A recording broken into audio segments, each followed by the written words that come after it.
Fala pessoal, bom dia, boa tarde, boa noite, não sei que hora você está assistindo esse podcast. Eu sou o Thiago e seja muito bem-vindo ao quarto episódio do Talking Cash. Hoje, mais uma vez, a gente está com a presença aqui do Ricardo Marques, né, a quarta vez. Não é nem mais música, virou sócio já, né? Pois é. Vamos lá, tem muita coisa para falar ainda aí. Opa, e de convidado, a gente trouxe uma pessoa aqui bem bacana, que é o Luiz Antônio Pego. Fala aí, Luiz. Opa, tudo bem, Thiago? Obrigado aí por me convidar aí para esse papo. Bacana. Pessoal, o Luiz ele é CEO da Profix South America, que é uma empresa que tem uma solução de planejamento financeiro e orçamentário. A gente vai conversar um pouquinho sobre isso. Luiz, nosso público aqui geralmente é o pessoal executivo, financeiro, diretores, CEOs, gerentes de várias empresas. E o pessoal sempre olha muito o podcast com essa ideia de ver a parte financeira, econômica, mas a gente também gosta muito de conhecer a história da pessoa que está, né, conversando com a gente. Então começa aí falando um pouquinho sobre quem é o Luiz, como é que foi essa história de trazer um produto canadense para o Brasil. Fala um pouquinho disso. Então vamos lá. Bom, na verdade eu sou carioca, a minha formação é engenharia elétrica. E lá nos anos 80, a engenharia elétrica era o caminho para fazer alguma coisa voltado com tecnologia, tá? Porque não tinha engenharia da computação. Luiz, só ajusta o microfone aqui, ó. Pode botar aqui, ó. Assim, Isso, ó. aí. Aqui? Exato. Tá bom assim? Ótimo. Tá ótimo. Isso aí. E aí também não tinha esse tipo de coisa aqui. Tá certo? Então, assim, eu fiz PUC no Rio de Janeiro e eu tinha uma especialidade que era computação na época, mas engenharia elétrica. Com isso, eu fui para a Price Waterhouse trabalhar com consultoria, onde a gente se conheceu, eu e o Ricardo. E aí, depois da Price, consultoria também já na área já de tecnologia, tá? Implementação de pacotes e também alguma coisa com mainframe. E depois a gente em 98 eu fui para a Extend, e a Extend tem até hoje, e tem uma especialidade que a gente chama de BI, inicialmente, era um produto chamado Pilot. BI, para quem não sabe, é Business Intelligence. Na verdade, tudo que é reporting, né, todas as informações gerenciais que as empresas precisam ver, telinhas, relatórios, essa coisa é um BI. Tá? O BI é onde você vai colocar os KPIs das empresas, indicadores financeiros, também de produção, qualquer tipo de informação de forma gerencial. E os softwares que fazem isso chamam-se de uma família chamada BI, Business Intelligence. E a gente inicialmente trabalhou com esse Pilot, que depois foi comprado pela SAP. Mas por causa desse relacionamento com o Pilot no Brasil, na verdade a gente trouxe o BI para o Brasil, que era uma empresa americana. A gente conheceu então o fundador da Profix, e aí a relação que também utilizava a tecnologia de BI para fazer o software dele, que já era o Profix. Na época tinha outro nome, mas e era o Profix. E com isso a gente se conheceu. E aí a gente começou a trabalhar com o Profix no Brasil, inicialmente pela Extend, como representante. E depois aí em 2013 a gente acabou fazendo uma joint venture com a Profix, e aí fundamos a Profix South America, que está aí há quase 10 anos. Tá? E aí o Profix já é eu vou dizer assim, já é o que a gente chama de uma solução CPM. É isso que eu ia perguntar, porque como ele se nasceu como o BI, né? O Profix sempre foi um CPM, né? Qual é a diferença disso? O BI, ele é uma parte do CPM, é uma parte... A gente fala que o BI, ele olha para trás e apresenta os números, né? E o Profix o CPM, ele além de ter um BI interno, ou seja, você precisa do histórico, você planeja, você vai olhar um pouco para o futuro. Coisa que o BI natural não consegue fazer. Que o BI fazer. sozinho, ele não faz. Então, aí já a gente evolui para uma outra família, esses nomes aí vão mudando com o tempo. Hoje é um CPM, é um Corporate Performance Management, que o Profix tem um BI dentro, ou seja, a gente olha para trás, mas também pode planejar o futuro. Então, o Profix, a solução Profix, ela permite isso às empresas automatizar seu planejamento orçamentário, financeiro, projetando receitas, despesas, custos, investimentos, né, resultados, né? E é isso que a gente oferece aí com a nossa solução da Profix. E essa é a história, essa nossa história aí, minha história durante quase 20 anos. Na verdade, mais, né? Eu comecei na Extend, acho que em 98, então já são 24 anos com essa coisa de planejamento orçamentário. Essa é um pouquinho aí da história. Ô Luiz, se você puder, não sei se você pode, dividir um pouco aí as fases do Profix, como é que você vê que o produto evoluiu? Ele é um produto antigo, é um produto... Exato. Você comentou, começou lá, e depois foi... Isso, como é que foi as fases? Como é que você vê fases significativas do Profix? Até aqui ele era assim, depois ele foi passado. Hoje ele está assim, e o futuro, ele está indo para isso. Então, como é que evoluiu a tecnologia, né? Então, como eu falei, o Profix, na verdade, ele nasceu antes do ano 2000, chamado Budget 2000, Budget 2000. Obviamente, esse nome... Nome vendedor, esse nome, ele não durou muito, porque chegou no ano 2000, 2001 não dava mais para usar esse nome. Aproveitou aquela onda do milênio, né? Exatamente. Porque antes do ano 2000 existia o tal de bug do milênio, que achava que todos os sistemas iam parar no mundo, porque na programação você não usava o ano com 4 dígitos, só usava com 2, então se era 1965, o computador tratava como 65. E aí eles tinham uma dúvida, o que aconteceria quando virasse 2000 e 2001? É como se voltasse ao 1900 e tal. Isso foi um marketing terrível, assim, ganharam muito dinheiro com isso, e eu acho que o fundador usou esse momento, o Budget 2000, não é? Mas isso depois, aí sim virou Profix. Mas em termos de tecnologia, ele usava inicialmente esse BI que eu chamei Pilot. Esse Pilot depois ele acabou. E aí, quando foi para a Profix, aí já foi para uma plataforma Microsoft, SQL Server, inicialmente, mas ainda que a gente chama cliente-servidor, né? Era um software cliente-servidor, ou seja, você instalava na sua empresa e as pessoas instalavam um clientezinho, um aplicativozinho dentro do seu computador, do seu laptop ou do seu coisa, e utilizava. Então, isso é baseado nessa plataforma Microsoft, o SQL Server, Analysis Server. Mesmo isso evoluiu, hoje ainda é basicamente Microsoft, mas o que aconteceu é que de uns 3 ou uns 4, 5 anos atrás, agora o Profix ele evoluiu e ele é um produto SaaS, que a gente chama, né? É um produto hoje nuvem, cloud, que chama-se Profix Cloud. E hoje ele é um produto que você pode, que eles chamam Software as a Service. Eles usam uma plataforma, está na Amazon, como quase todos os softwares nuvem. E, assim, funcionalmente evoluiu muito. Então, a gente tem, claro, a parte de planejamento orçamentário, workflow de aprovação, controle do processo orçamentário, isso continua, evoluiu, mas é uma funcionalidade desde o início. Mas, e aí, só que foi colocado agora, indo para a nuvem, permite o quê? Permite você ter funcionalidades com inteligência artificial, com machine learning, né? Também, tipo, o software tem tipo um Siri, você pode falar, Profix, rode tal processo.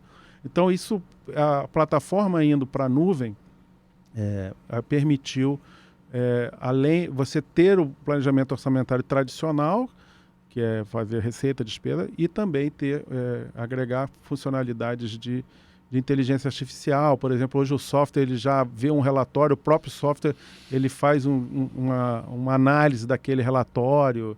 Olha, essa venda é X% maior do que ano passado. Então, já tem essas funcionalidades de inteligência artificial. É aquela coisa que a gente falou, as máquinas dominando aí, né? Então isso vai... a ideia é que isso vai ajudando, né, o cara financeiro a poder ter mais análise, né? Bom, é isso a evolução de termos de tecnologia, tá? E assim, o Profix é um software que ajuda as áreas financeiras a fazer o planejamento, né? Comenta um pouquinho pra gente, ô Luiz, qual a importância de uma empresa, né, se planejar para o futuro? Porque a gente, por exemplo, viu na pandemia muitas empresas que não tinham essa cultura, né, ocorreu uma situação, né, muito, né, drástica pra gente e eles viram a necessidade de começar a trabalhar com isso. Qual que é a importância desse processo para uma empresa? Assim, eu acho que é fundamental se planejar, tá? Uhum. E aí eu vou explicar, eu vou voltar um pouquinho no tempo. O Brasil, ele viveu uma época que tinha uma inflação muito alta. Chegou aí a 80% ao mês, é um absurdo, né? Qual foi a consequência disso? Que até hoje melhorou muito, mas no início, lá nos anos 2000, isso era uma consequência disso. A inflação muito alta fez com que as empresas não se interessassem muito por planejar no Brasil. Por quê? Por que eu vou planejar um troço que no final do mês era 80% diferente, o dinheiro é outro? Então, as pessoas não tinham essa cultura, isso até o plano real não tinha essa cultura. E isso até hoje acontece, né? Então, assim, isso foi diminuindo com o tempo, tanto que no início a gente tinha muita dificuldade de vender o Profix, porque as empresas, tirando a parte, as empresas de manufatura inicialmente, que tem que se planejar porque senão não produz, as outras empresas, elas só depois que elas começaram a ter cultura de orçamento, tá? Hoje isso quase todas têm, o pessoal do varejo ainda está iniciando nisso, porque o pessoal do varejo ainda tem uma coisa familiar aí, poxa, com que eu vou gastar num software de planejamento, eu abro uma loja, tem umas coisas desse tipo. Compro cavalo, ou vou comprar um iate, mas isso tudo está mudando, de 10 anos para cá isso acabou, então, assim, o planejamento é fundamental para as empresas, tá? E na questão da Covid, né, também foi fundamental, porque, por exemplo, no mínimo a despesa de escritório teve que ser revista, porque as pessoas foram para o home office e ficaram andares vazios, sem gente, e você pagando aluguel. Então, ferramentas como o Profit ajudou a empresa, né, a passar esse tempo, podendo, com agilidade, rever esses planejamentos, né? Bacana. E a maioria das empresas, acredito, aqui no Brasil, elas usam, por exemplo, planilhas, né, para fazer esse processo de planejamento. Muitas delas ainda, né? E quais são as principais dificuldades, assim, ou desafios que essas empresas encontram orçando através de planilhas de uma forma manual, né, uma forma mais manual? Ainda tem muita gente fazendo. O Excel é a melhor ferramenta do mundo, né? Que você faz quase tudo com o Excel, todo mundo usa. Então, voltando àquela história da cultura do planejamento, as empresas começaram a ter cultura de planejamento orçamentário e a primeira coisa que elas fizeram é pegar um Excel e fazer seus planejamentos no Excel. Inicialmente isso funciona muito bem, você vai lá, bota lá uma linha de receita, uma linha de custo, uma linha de despesa, faz um resultado. Agora, quando você começa... Ok, vamos refinar esse planejamento. Então, agora eu quero abrir essa receita por produto, por região, por unidade de negócio. Ou as despesas eu quero abrir agora por cento de custo, por departamento, por unidade de negócio. Então, quando você começou a ter... A cultura começou a refinar seus planejamentos, você começa a agregar mais Excel nisso. Então, você tem que ter uma planilha para cada centro de custo. Aí a empresa tem 100, 200, 1.000 centros de custo, são 1.000 planilhas. Depois, 400 produtos, tem que ter um produto, tá certo? Então, você começou a ter uma quantidade enorme de planilhas. E aí o pessoal do planejamento ficou refém desse Excel, porque você tem que distribuir, aliás, não tem controle nenhum na distribuição dessas planilhas para poder coletar esse orçamento. Então, imagina, eu mando 1.000 e-mails com as planilhas. É uma coisa muito desestruturada, né? Muito desestruturada. E depois esse cara na planilha, ele cria uma linha lá e ele não consegue consolidar essas 1.000 planilhas mais. Então, o que aconteceu é que o pessoal da área de planejamento ficou refém do Excel, virando noites para poder consolidar e ter um número. Então, a gente tem vários exemplos de projetos nossos que o diretor financeiro tinha uma reunião às 7 da manhã para apresentar os números e às 6 horas, eu estava junto com ele, 6 horas da manhã ele ainda tinha virado à noite, fechado o número na planilha, entrou para a reunião super inseguro, porque não sabia se aquelas planilhas estavam certas, e ficou 10 minutos e voltou. Foi exatamente isso. 10 minutos na reunião de conselho e voltou. Aí eu falei, mas o que houve? Não, tinha um erro na planilha de consolidação, um link que se perdeu, e o diretorzão, o presidente, ele bateu o número lá, ó, esse custo, fez uma continha no papel de pão, esse custo está errado por causa disso, se eu divido por isso. Bom, qual é a consequência disso? As pessoas começaram a procurar tecnologia para suprir esse problema. Então, a gente sempre fala, o que acontece é que quando você usa Excel e você está com muita planilha, você passa 80% do tempo brigando com o Excel para ver se o número está certo, conferindo.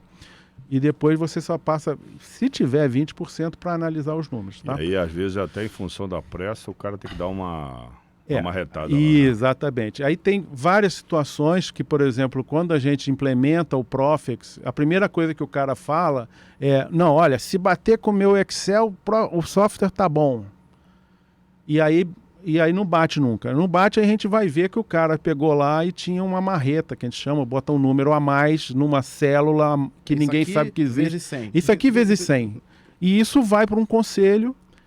E aí, claro que não vai bater com o Profix, porque o Profix não pode fazer isso, você tem que ter a formulação. Então, mas isso é bom porque valida o processo e aí tem consequência, porque o cara, pelo menos no primeiro ano, ele fica um ano justificando um erro de uma planilha lá atrás, tá? Então, isso tudo é perda, gente, isso tudo é perda de tempo, tá? Então, por isso que a gente, com uma ferramenta igual o Profix, a ideia é você sair desse problema de muita planilha, número errado, e ter muito mais tempo para análise, muito mais tempo para tomar decisão, né? Essa que é a ideia de software do igual Profix. Então você automatiza toda uma parte de integração de dados, de fórmulas que davam problema, que você não precisa mais se preocupar com isso, e passa a ter os analistas para entender por que aquele número está assim, está assado, qual é a consequência disso, qual é o novo cenário, né? Então, essa que é o que está por trás aí de você ter uma ferramenta igual o Profix, e as empresas cada vez mais estão buscando esse tipo de solução, né? Você falou um negócio bem bacana, que é a questão do tempo, né? Uma coisa que eu percebi, pelo menos, né? Eu converso com muitas pessoas da área de planejamento no meu dia a dia, e acho que eu nunca conheci um controller, um gerente de FP&A, que falou, pô, Thiago, eu tenho 3 horas para ficar conversando com você, né? Podemos falar a tarde inteira. Sempre a agenda apertada, tem meia hora, 40 minutos, porque tem outra reunião, tem que validar alguma coisa. E assim, eu na pandemia, no Covid, né, 2020 mais ou menos, eu percebi que essa falta de tempo se agravou ainda mais, né? A galera de planejamento não tinha tempo, já não tinha esse tempo, e com a pandemia, né, isso ficou cada vez mais escasso, né? Eu queria ver na sua percepção, você também identificou isso nesse momento, 2020, 2021, e qual o impacto da Covid, por exemplo, na comercialização do Profix? Você sentiu que vendeu mais? Como é que foi esse processo?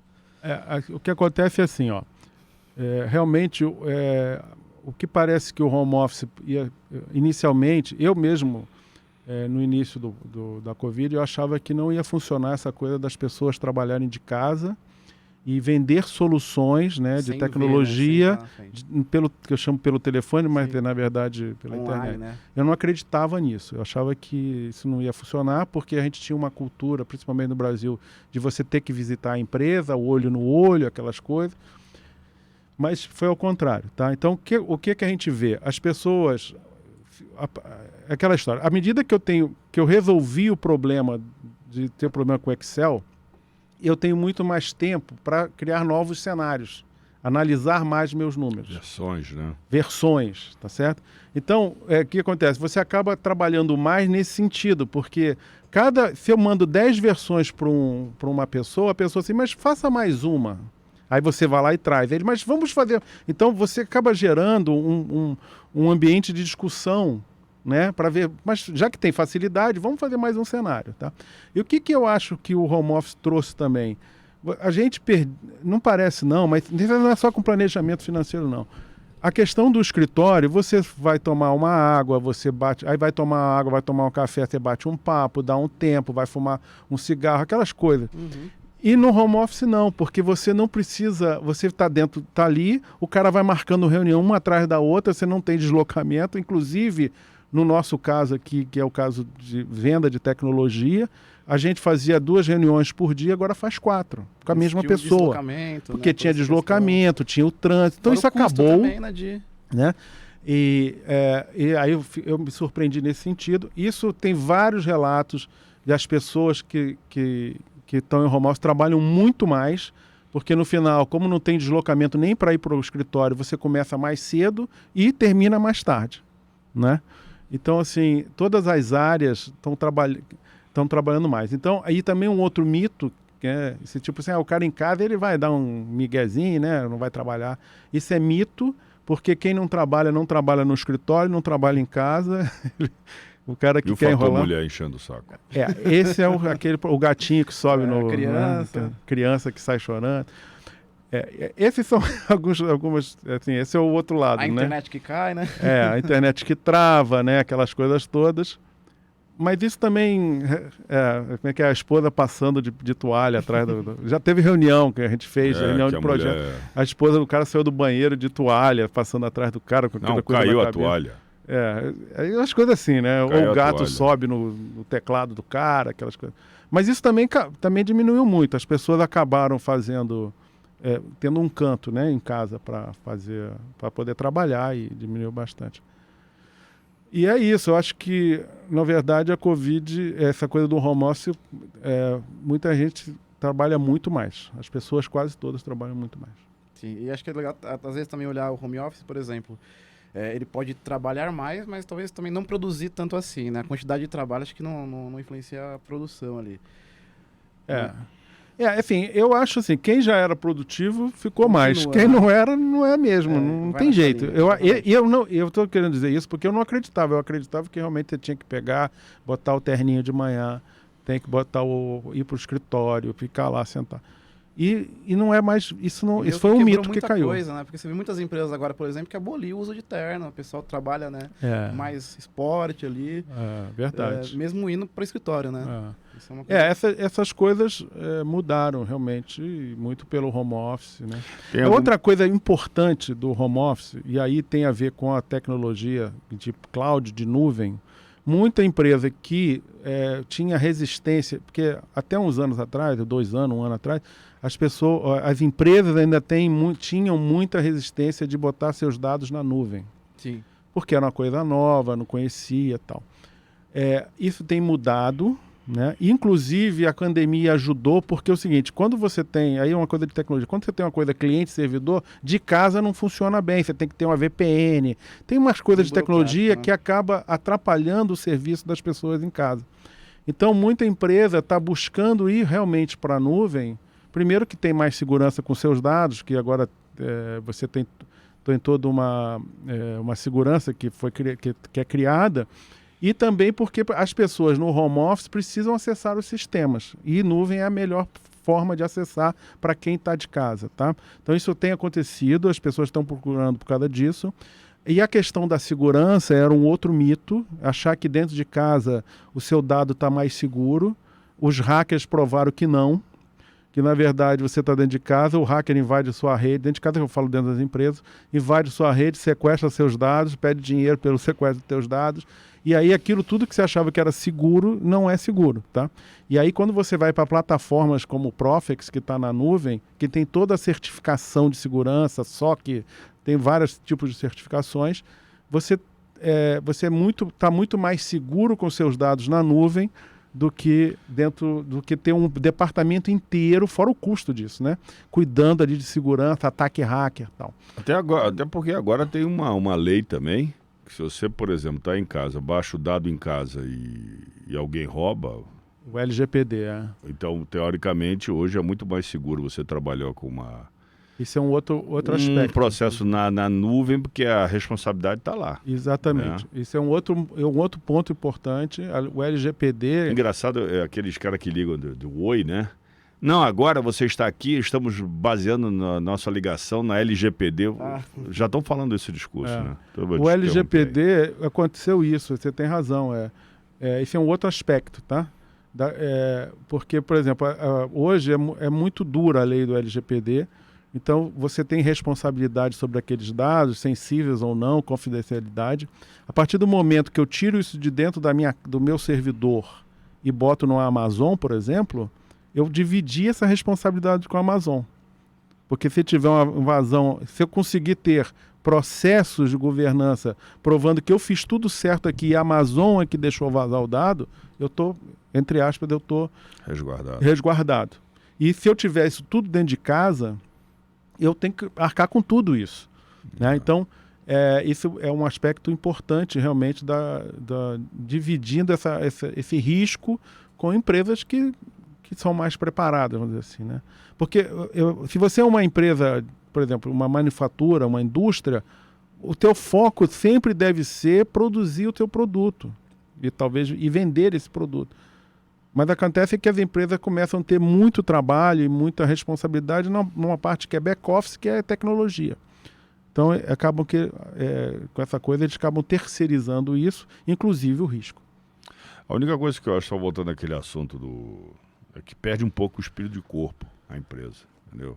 Se você ficar todo mundo home office, aquele espírito de corpo, isso é uma coisa psicológica, talvez vai se resolver isso aí, né?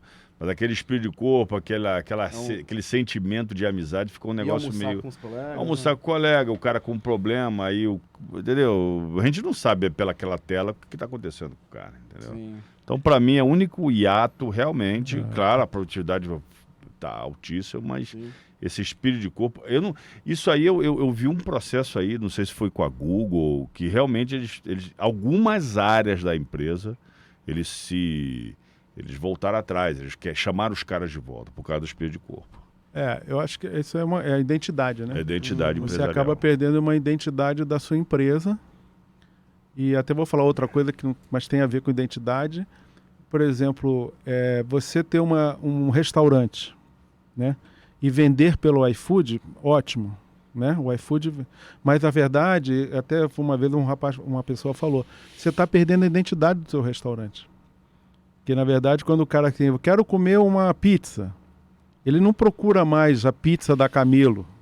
Ele vai no Google, no iFood e procura uma pizza. Isso aqui 4.9. Legal, deve ser bom. E dependendo da fome, é mais perto de casa, né, cara? Entendeu as coisas? Então, e essa coisa do home office, eu acho que ainda não está resolvido essa questão da identidade. Realmente... por exemplo, lá na nossa empresa, né, a gente ficou quase 2 anos lá meio home office e tem gente que eu não conhecia. A gente contratou gente, botou gente na empresa, não conhecia pessoalmente. Agora, voltando, é que a gente está começando. Isso é uma coisa de identidade, entrevistar as pessoas, né? Ainda mais para a gente aqui dos anos 80, aqui, esse pessoal mais novo, que era... É isso que você falou, a gente saía para almoçar com todo mundo, a empresa quase toda ia almoçar junto. Hoje em dia está diferente, é uma questão de resolver essa coisa da identidade, né? Mas é isso, mas vai se resolver, porque se a produtividade continuar, o pessoal vai resolver. Eu vejo muitas empresas também, por exemplo, adotando o híbrido, né? Olha, alguns dias fica em casa, outros vai para a empresa, tem funcionado aparentemente, né? Tem vários esquemas desses, né? Sim. Porque tem uma questão de custo aí, né, gente? Você sabe que eu ouvi outro dia, no centro do Rio de Janeiro, você aluga andares inteiros de escritório sem pagar aluguel. Durante um ano você não paga aluguel, você só vai pagar o IPTU e o condomínio. São Paulo, em alguns lugares, também está assim. Exatamente. Por quê? Porque as pessoas não querem mais voltar para o escritório. Né?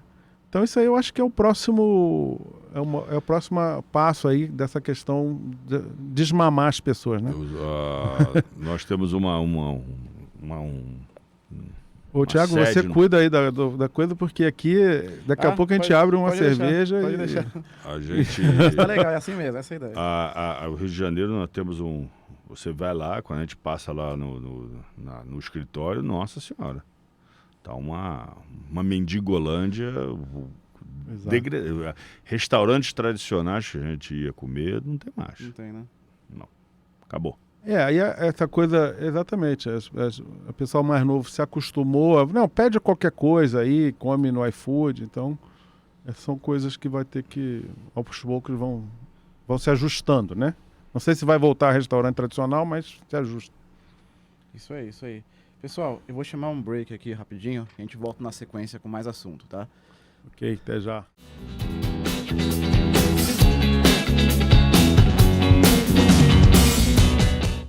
Bom, pessoal, estamos de volta aqui. Bom, Luiz, a gente falou agora sobre home office, os desafios do home office, mas voltando ali ao assunto de planejamento, né? Até para a gente poder falar um pouquinho do Profix aí, do produto em si. Por exemplo, como que você vê que uma empresa pode identificar se o processo de planejamento dela está sendo produtivo, está funcionando ou não está? Então, assim, é aquilo que eu te falei, né? Tem uma questão de cultura, então as pessoas começam a usar o Excel, e aí esse Excel vira um transtorno por causa da quantidade de planilhas e não consegue consolidar. E aí você começa, como eu falei inicialmente, a gastar muito mais tempo checando os números do que analisando. Então, quando você começa a ter esse tipo de situação, que o profissional de planejamento ele está mais tempo fazendo o que a máquina poderia fazer, que é ver se os números estão corretos, se as fórmulas estão certas, e não tem o tempo de analisar os números. Então nesse momento, o orçamento ele não está sendo produtivo. Outro ponto é o quê? As empresas têm fechamentos mensais, né? Então elas precisam entregar seus números de fechamento, quanto vendeu, quanto foi o resultado do mês, o mais rápido possível. Então o que acontece é que as empresas ficam até dia 15 para fechar o mês anterior, até dia 20 para fechar o mês anterior, porque não tem processo automatizado. Tem a cultura, faz o planejamento, mas na hora do acompanhamento não consegue entregar o mês anterior, né? Vamos supor, nós estamos agora aqui em abril e tem empresa que ainda não sabe como é que foi março. E aí, o problema é um problema sério do processo decisório. Por quê? Porque, às vezes, dia 20 de abril, quando eu vejo o número de março, a decisão já poderia ter sido outra, né? Então, você não tem agilidade. Então, eu acho que é nesse ponto que as empresas começam a entender que não tem... Então, eles tomam decisão sem os números, e aí, quando vai ver no fechamento, poxa, eu tomei uma decisão, mas não era bem isso, né? Então, isso é quando o planejamento, o processo não está bem automatizado, e aí deixa de ser produtivo, como você falou. Sim. E aí está na hora de ferramentas como o Profix serem implementadas para você ganhar agilidade nisso.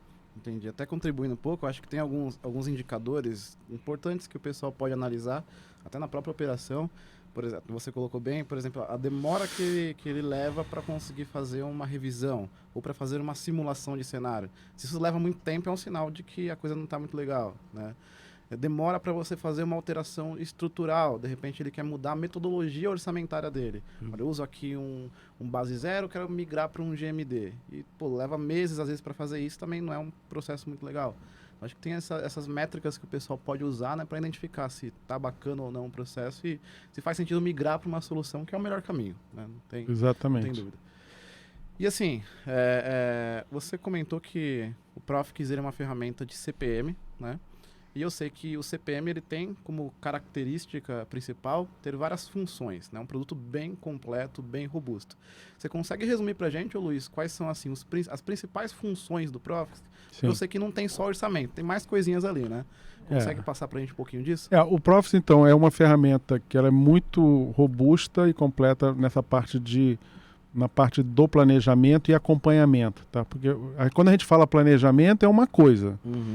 Isso é importantíssimo, mas tão importante quanto o planejamento é o acompanhamento, é saber se aquilo que você planejou está aderente no que vem acontecendo com as empresas. Então, você tem... O que é importante no planejamento? Primeiro, uma modelagem financeira, que você consegue fazer no Profix. O que é uma modelagem financeira? É você botar as regras do teu negócio.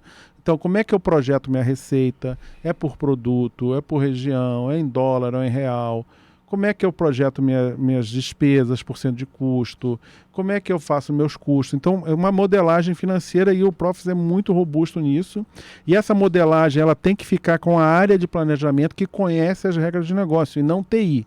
Então, isso é uma característica importantíssima do Profix, que é uma ferramenta que está na mão do usuário de planejamento e não na mão do cara de TI, que o cara de TI só sabe programar e ele não conhece as regras do negócio. Então, primeira coisa é modelagem. Depois disso é workflow, ou seja, é controlar o processo orçamentário. Lembra das 1000 planilhas por e-mail? No caso do Profit, você vai ter 1000 usuários já online, vamos dizer assim, em real time, recebendo seus orçamentos. E podendo interagir com a ferramenta, aprovar seus orçamentos, tudo isso num controle de processo. Outra coisa chama-se simulação de cenários. Ou seja, uma vez que você tem ali seu planejamento, você poder criar novas versões, tipo cenário otimista, pessimista, ou que seja, e o que está, vamos dizer assim, permeando tudo isso chama-se integração. Você precisa integrar seu software de planejamento com o seu RP. Né? O RP é onde vem o realizado, onde está o dia a dia da sua empresa. Então, se você quer fazer um acompanhamento, eu preciso olhar para os meus números que estão no RP, que é o dia a dia, o que vem acontecendo, quanto eu vendi ontem, quanto custou, e poder comparar isso dentro de uma ferramenta de CPM. Né? Então, assim, a gente até falava muito, existem 2 famílias de sistemas no mundo. Tem os RPs. Mas por que o RP não dá isso? Porque o RP não está voltado para o gerenciamento.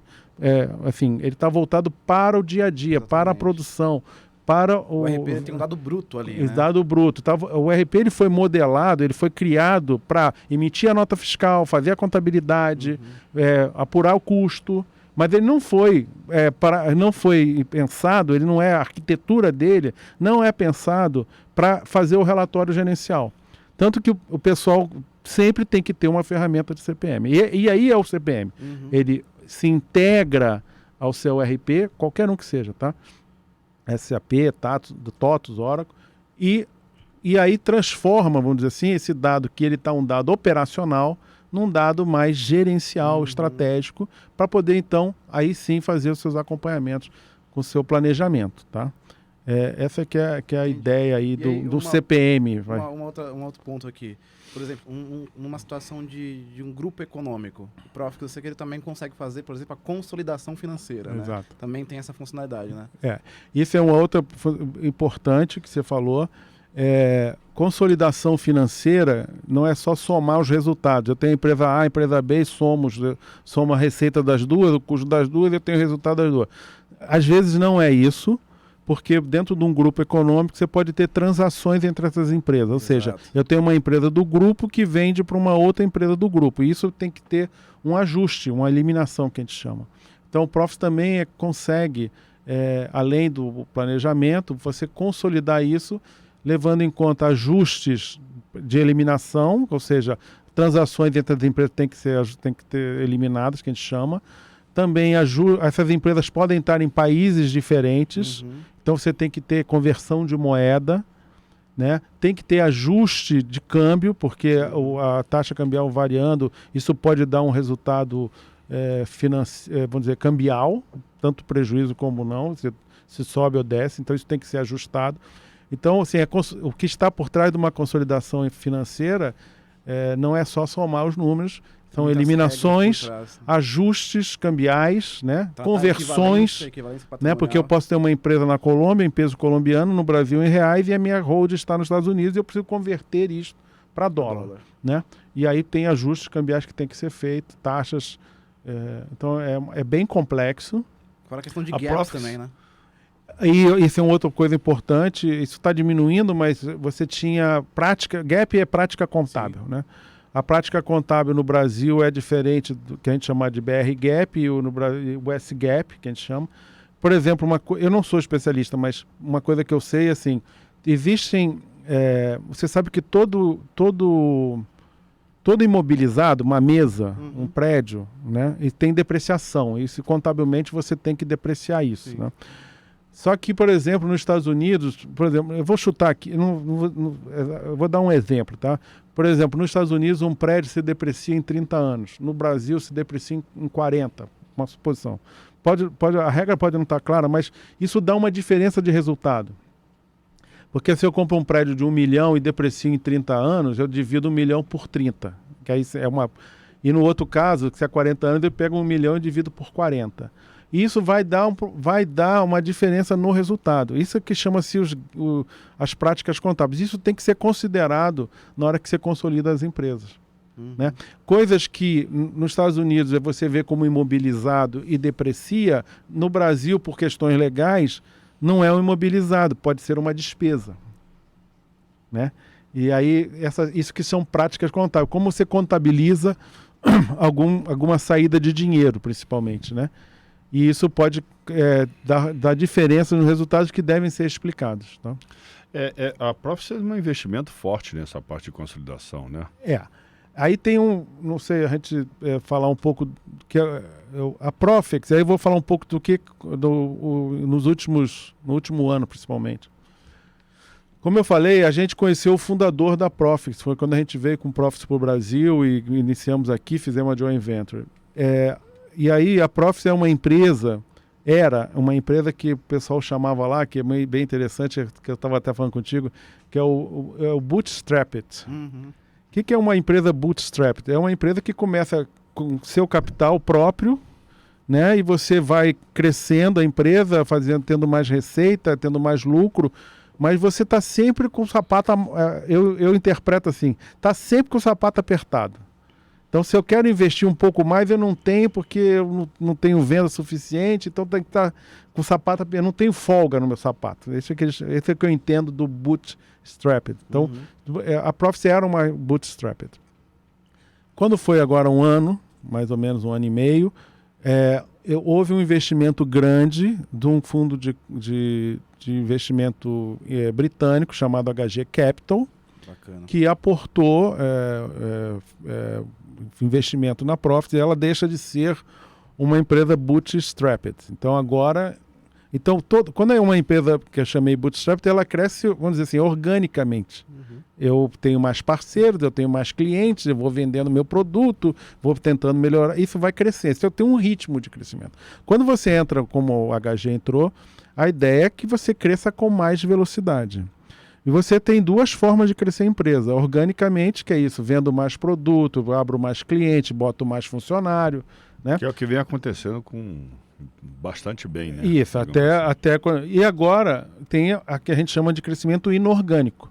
Então, quando a empresa deixa de ser bootstrapped e tem um investimento como a Profit teve, o que aconteceu é que a Profit esse ano, agora tem uns 6 meses, se eu não estiver enganado, não, final do ano passado, outubro, comprou uma empresa chamada Sigma Cons, que é uma empresa especialista em consolidação financeira, nesse assunto que a gente estava acabando de falar. Exato. Que a solução Profit, ela tinha uma funcionalidade de consolidação financeira, mas não era tão robusta como uma empresa inteira que só trabalha com isso. E que aí tem uma questão de mercado, porque a Profit é muito concentrada no mercado Norte-América e América do Sul, vamos dizer assim, e pouca presença na Europa.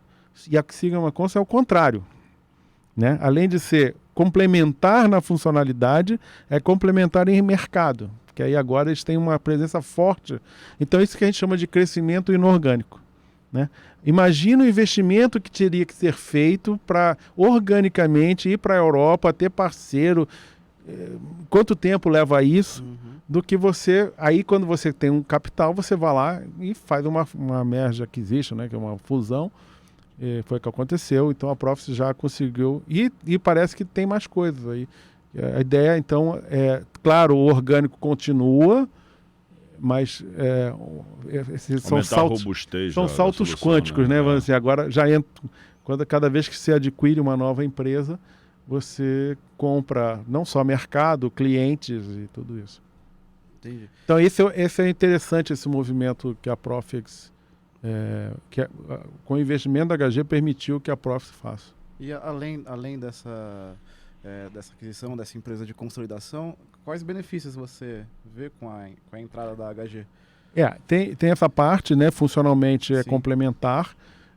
Tem uma questão de mercado, que aí, em termos de Profix mundial, ela vai ter muito mais presença na Europa, através da Sigma Cons, e também Ásia, que tem alguma presença, tá certo? E se torna, acho que o Ricardo tinha falado isso, se torna uma empresa muito mais robusta. tá certo? Então ela começa a fazer frente a seus concorrentes que fazem basicamente os mesmos movimentos, né? A corrida agora da Prof não é mais, é uma corrida agora assim, o concorrente dela faz o mesmo movimento e em algum momento um pode comprar o outro, né? Então assim, a corrida agora é que nesse momento lá na frente, quem compra quem, né? Até assim, hoje quem manda na Profix são os executivos da Profix, não mais. Quem manda na Sigma Consul não é mais aqueles antigos executivos da Sigma, que foi quem comprou, a Profix comprou. Futuramente, pode ser que um concorrente venha. Essa é a famosa. Vice-versa. A indústria é assim, né? Então, assim, a indústria de software é assim. Então, agora a concorrência é essa. Tem que crescer, porque senão o concorrente cresce e te assume, né? Então, assim, essa que é outro mundo, isso que eu quero dizer. É outro mundo, esse mundo que a Profis está entrando. E aí, assim, não é só a questão de mercado, como eu falei. A Profis precisa evoluir tecnologicamente, como qualquer empresa, tá certo? Então, já estamos no nuvem, na cloud, mas precisa evoluir. Precisa ter... como é que se diz? Ter não só novas funcionalidades, mas tecnicamente tem que evoluir, melhor performance, ter mais, a partir do momento que você tem mais gente, mais clientes, você precisa ter mais... a tecnologia precisa evoluir. E tecnologia é muito caro.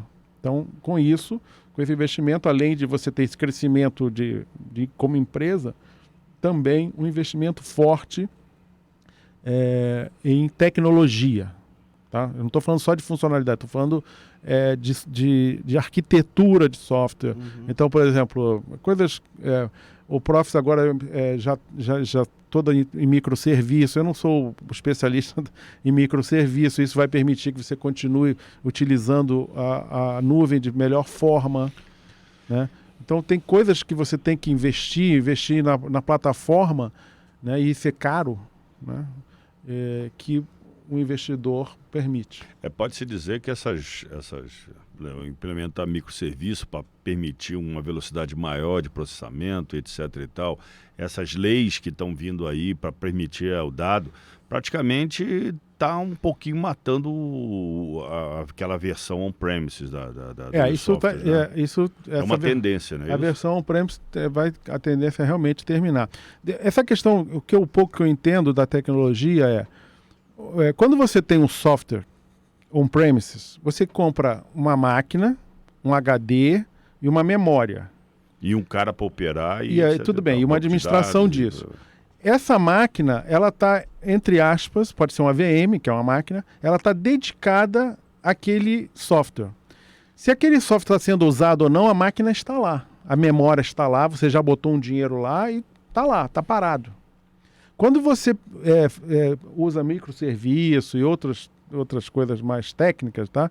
O que acontece é o seguinte, você começa a otimizar o custo dessa máquina ou dessas VMs. Então, essa máquina, esse software tem mais demanda em certas funcionalidades e aí ele exige mais memória, ou mais disco, ou mais recurso, e aí você paga por isso.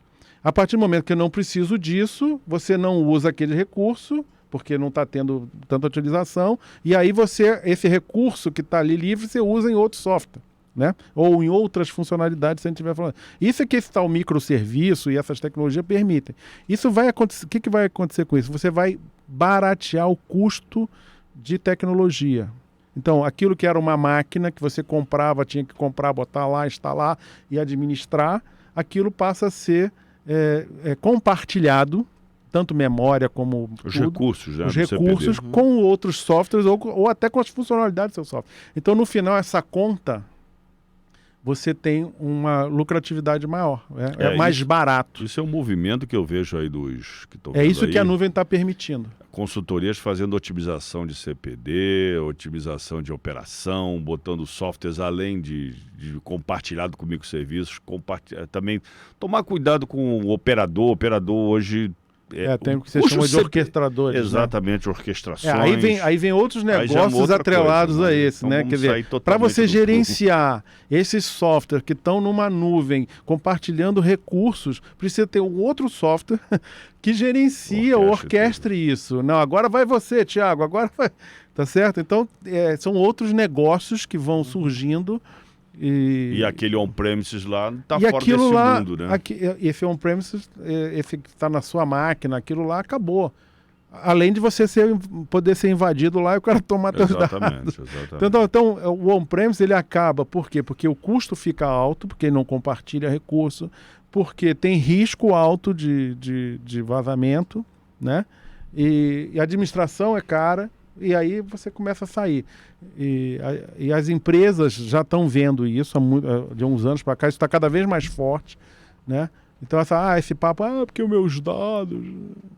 Isso está acabando.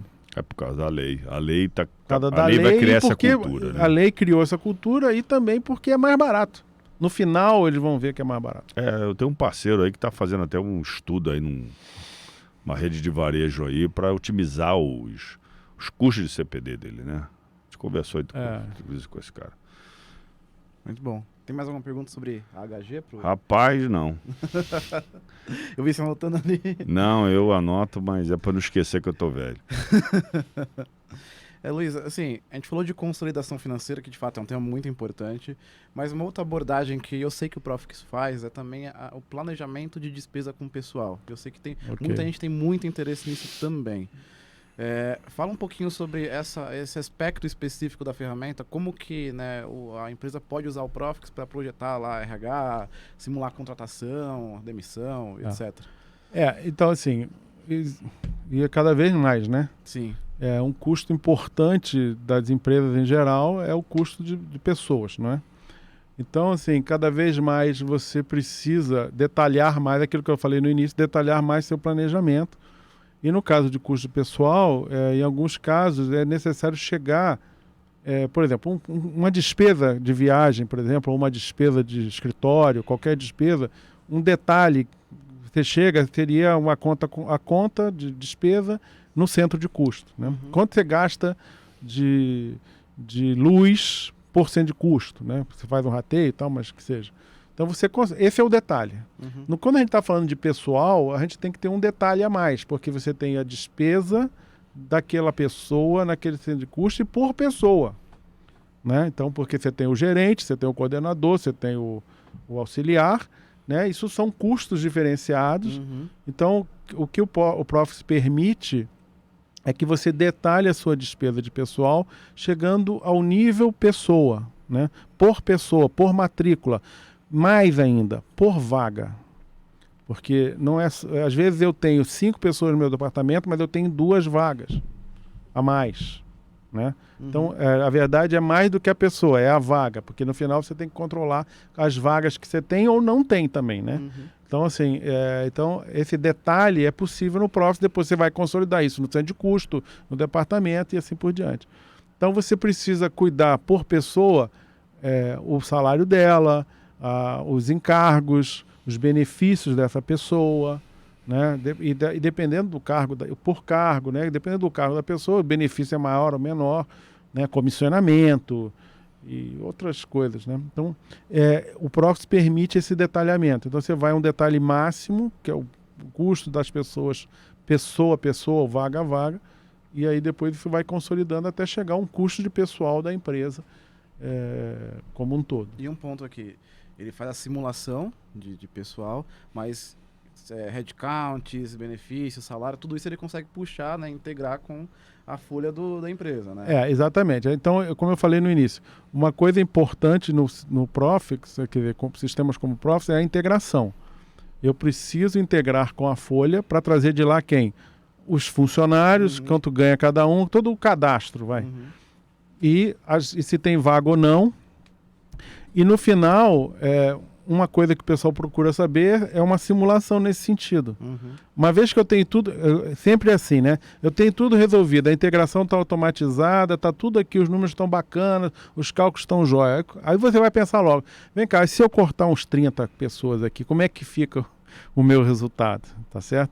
Ou se eu trocar um diretor por 3 estagiários, igual tem uma empresa que faz aí, que manda embora diretor e bota 3 estagiários, como é que fica o resultado? Né? Tem empresa que faz isso, tá? Sai gerente e entra 4 estagiários. Né? E aí, como é que fica? Esse é um tipo de simulação que você pode fazer, né? Se eu tiver um corte, né? E aí você precisa ter essa que é a ideia, você ter uma coisa mais automatizada possível e poder ter agilidade para fazer uma simulação desse tipo. E o Profix faz os cálculos também, né? A parte de cálculo por trás está sendo processada. Claro, e essa, como eu chamei, a modelagem financeira, ela vai estar dentro do Profix, ou seja, se eu aumentar o cara em 10%, eu aumento toda a cadeia que vem junto, porque aumentar o salário, não é só aumentar o salário, mas é aquela coisa, né? Mas é só R$100 de aumento, não é só R$100 de aumento. Tem toda uma legislação que os R$100 de aumento aumenta fundo de garantia, aumenta não sei o que, não sei o que, não sei o que, não sei o que. Benefício. E aumenta risco, porque no final, uns R$100 que você dá aqui, aumenta a provisão que você tem que ter quando for mandar embora o cara, né? Então, se eu dou... então eu não vou dar aumento no salário, eu dou uma comissão. Só que isso tem reflexo num monte de despesas. Então, esse é um problema que é um problema do país, da legislação da gente, que você... Os Estados Unidos, na pandemia, mandou todo mundo embora. Todo mundo embora. Ficou todo mundo desempregado.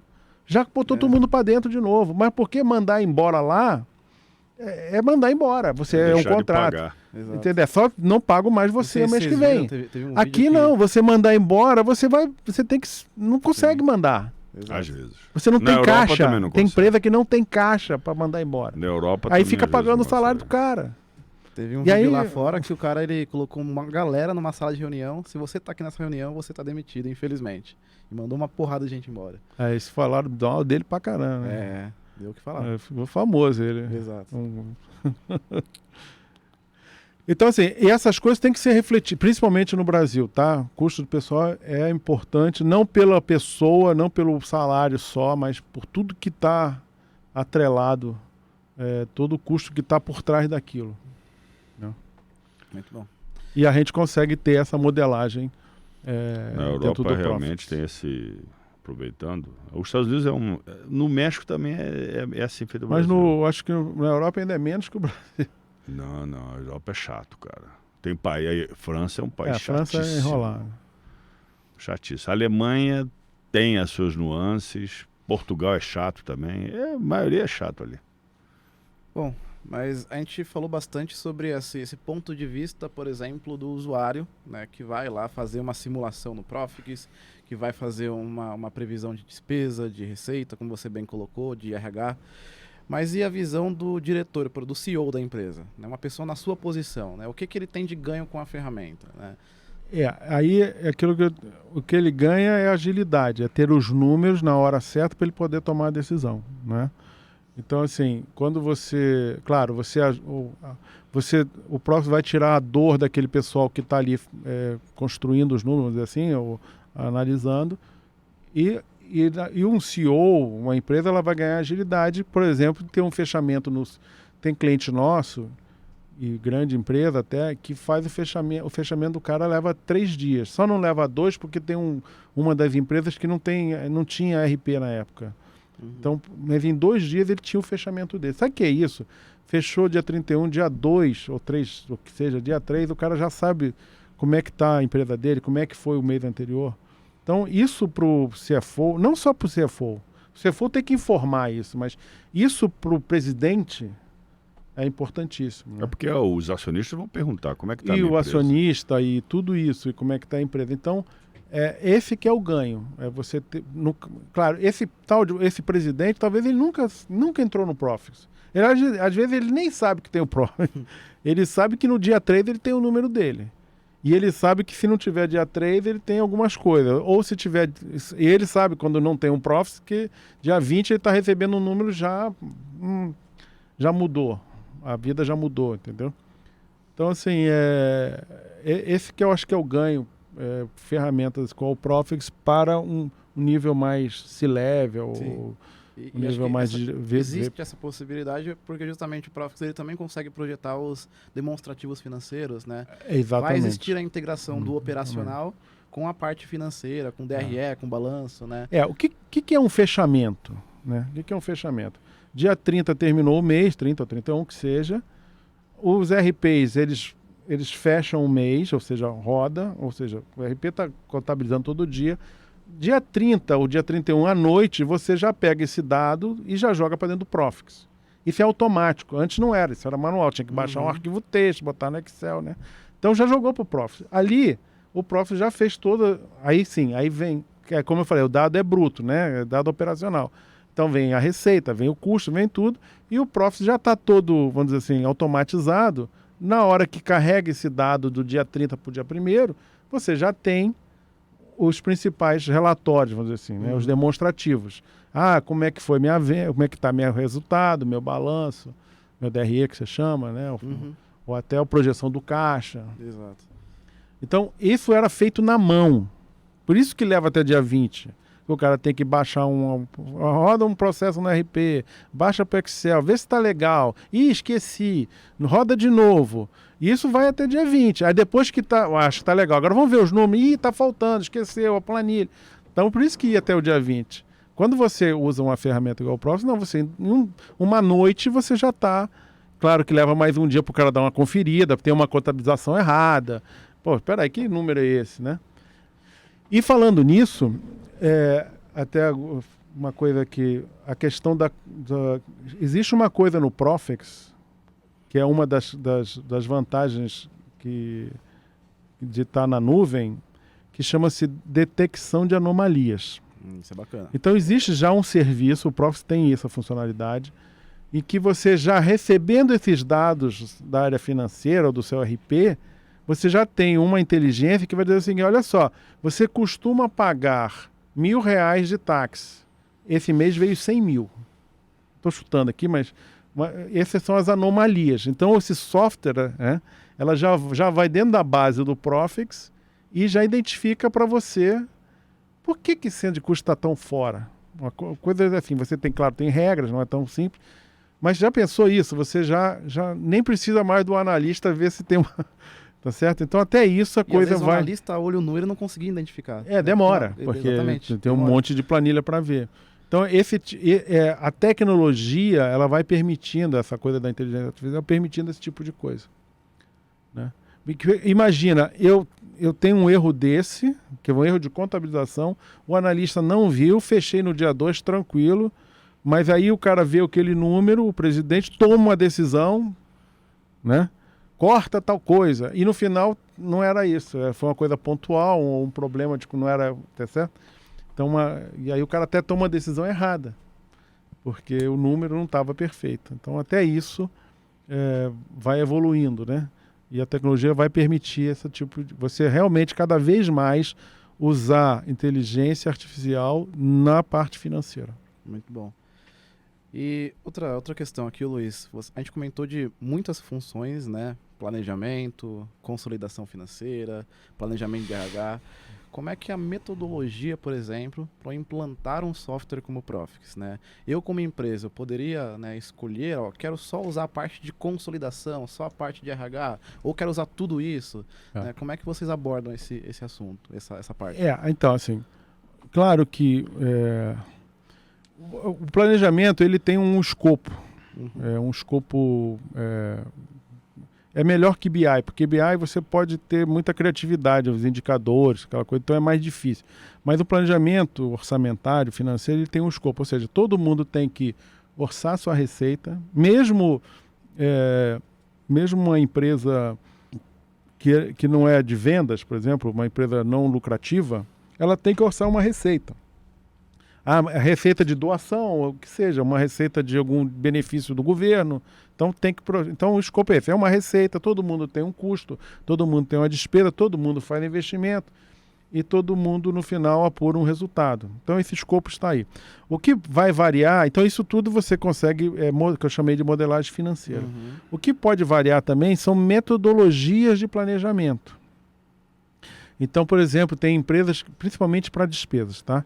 Tem empresa que faz planejamento que a gente chama de base zero. Você esquece, entre aspas, do passado e projeta a sua despesa do zero, como se fosse uma empresa nova todo ano. Aí tem algumas vantagens, que é o seguinte, você tira vícios, porque quando o cara faz planejamento de despesa, ele pega o ano passado e bota a inflação. E você não precisa de gente para isso, né? Então, quando você faz um base zero, você está preocupado o seguinte, aquele pessoal que tem... realmente é o suficiente para aquele teu departamento, né? ou aquela despesa assim assado. Então esse é um tipo de metodologia. Ou então a outra que chama-se matricial, que você conhece, que é o quê? Tem certas despesas que elas são... tem um grupo, por exemplo, despesa de viagem, não é o departamento, ele vai dizer quantas viagens ele vai fazer, mas qual é o valor dessa viagem, seria um departamento de compras. Serviço compartilhado. Tá certo? Então isso chama-se matricial. Você orça alguma parte e existe outra parte da empresa que vai valorar aquilo e acompanhar, né? Então, aí o cara vai fazer uma negociação melhor para comprar passagem aérea melhor, essas coisas. Então, isso chama-se matricial, porque, na verdade, tem o cara do centro de custo, mas tem um cara olhando a despesa corporativamente. Que é o pacoteiro, né? Gestão matricial de pacote. Então, metodologia independe do software. A metodologia é do cliente, não é do software. O software não obriga as empresas a assumir nenhuma metodologia. Você pode ter o tradicional, receita, despesa, pode ter base zero. Base zero precisa de alguns parâmetros que também pode ser colocado na ferramenta, ou matricial, e outras que tem aí mais, cada empresa tem mais uma. Então você consegue essas metodologias numa ferramenta como o Profis também. Muito bom. E assim, quando a gente fala de implantação do sistema, vou instalar o sistema lá na minha empresa, quero colocar ele para funcionar. Como é que funciona essa implantação, né? As dificuldades que podem ocorrer, né? O processo em si, como é que ele funciona? O processo de implementação na ferramenta como Profit, ele é muito fácil, simples. Simples no sentido seguinte, realmente você vai ter uma fase inicial que é um levantamento, um entendimento do que o cara precisa, necessidades, né? Então eu quero receita desse jeito, por produto, tem todo um entendimento, esse é um levantamento e as formulações disso, né? Então esse levantamento, depois tem uma fase que é de parametrização disso dentro da ferramenta, e aí parametrização não só das formulações, mas também dos relatórios de saída, treinamento, verificação, treinamento. Então, como processo, ele é simples. Ele é um processo também de implementação que ele é rápido, na medida do sentido que você leva alguns meses, 3 meses, 4 meses. Não é um projeto de um RP que pode levar anos, né? Dependendo da empresa e da complexidade. Então é um processo rápido e fácil. Quais são os problemas, né? O problema é o seguinte: primeiro, a empresa realmente ter um entendimento do que ela precisa e do que ela quer. Se ela tem a sua cultura bem definida de planejamento, né? Se isso está bem documentado, né? Então isso é um primeiro ponto, que às vezes ele acha que está, mas na hora que entra um sistema, aí não é bem isso, e o cara não tem certeza do que ele quer, né? Então esse é um primeiro ponto. Isso causa atrasos e desgaste, né? Então a empresa realmente ter a cultura arraigada e tal. Outro ponto os usuários se comprometerem com a implementação da ferramenta. Então não adianta eu como consultor, vem cá, eu estou com uma dúvida, como é que você projeta mesmo essa receita? Cara, não posso falar contigo não, hein? Só daqui a 3 dias. Ou, olha, não conte comigo na primeira semana e a última do mês, porque eu só vivo ocupado.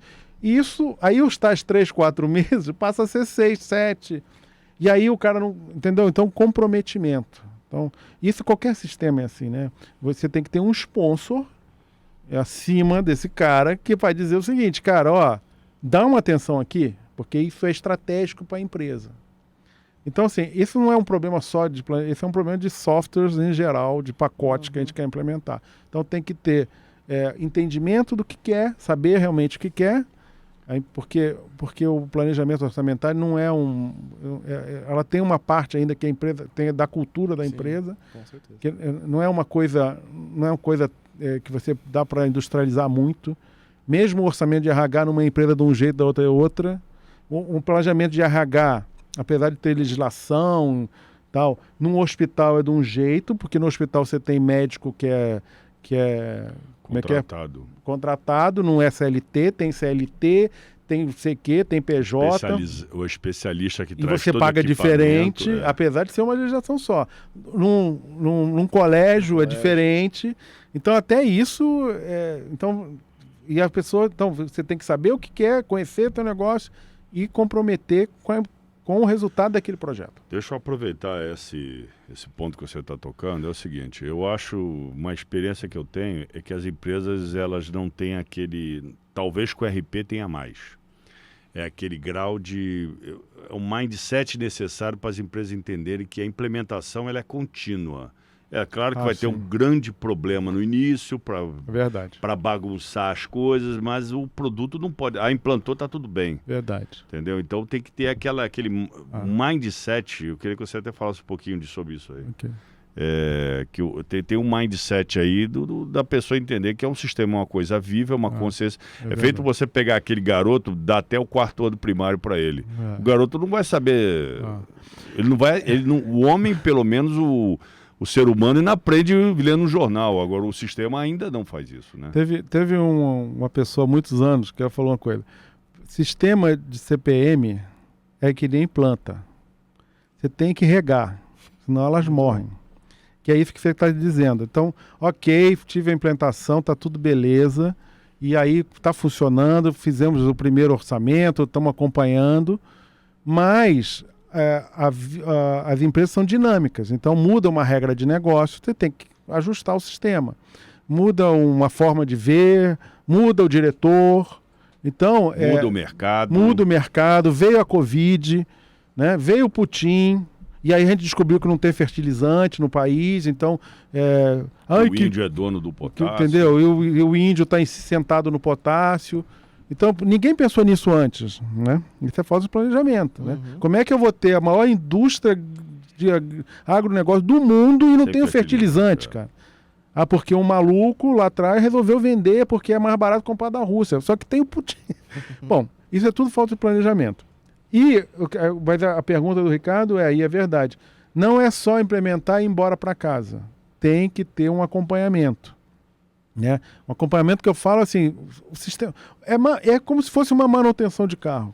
Se você não botar uma vez por semana, pincher o pneu, dar uma olhadinha no óleo, ver se o para-brisa está legal, você vai ter problema na frente. E o software, principalmente CPM, é isso. Tem que regar, tem que fazer manutenção, tem que acompanhar. Aquele usuário foi embora, tem que entrar um novo, tem que treinar essa pessoa nova. E as empresas, às vezes, elas, por uma questão de custo, de achar que está pagando, não preciso disso, elas não querem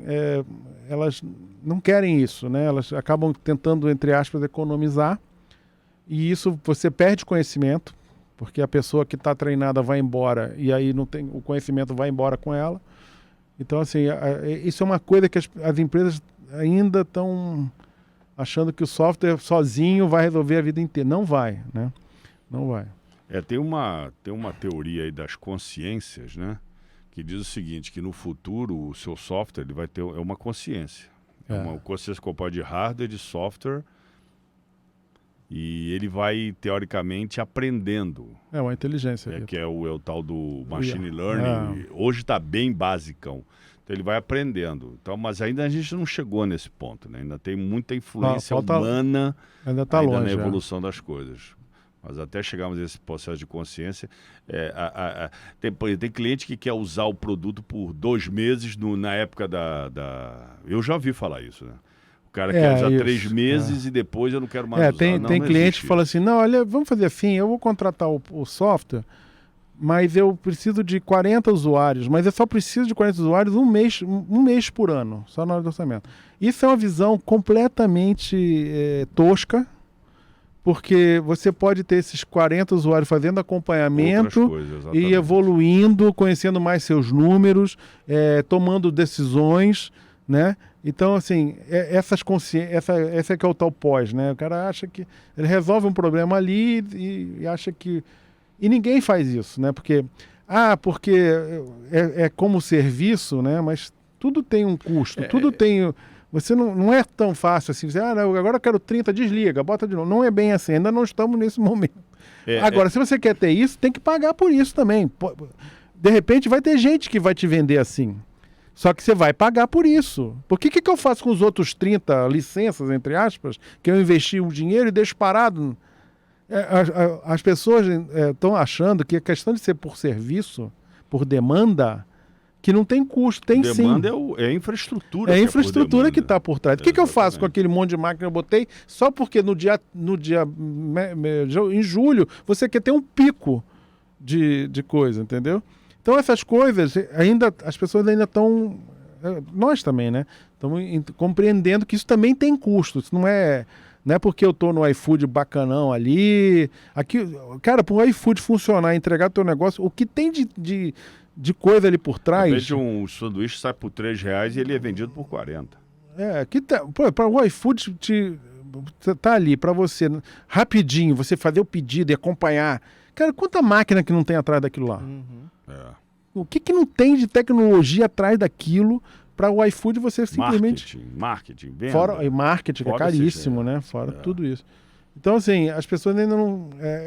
e você tem que pagar por isso. Inflação. Tem que pagar por isso. É bacanão, né? Receber em casa um sanduíche, né? Aí, mas eu tenho que pagar R$10. Claro, tem um motoboy, tem o careta para te entregar para você bonitão de chinelo e pegar o sanduíche na porta. O motoboy, coitado, e ainda reclama, tá frio.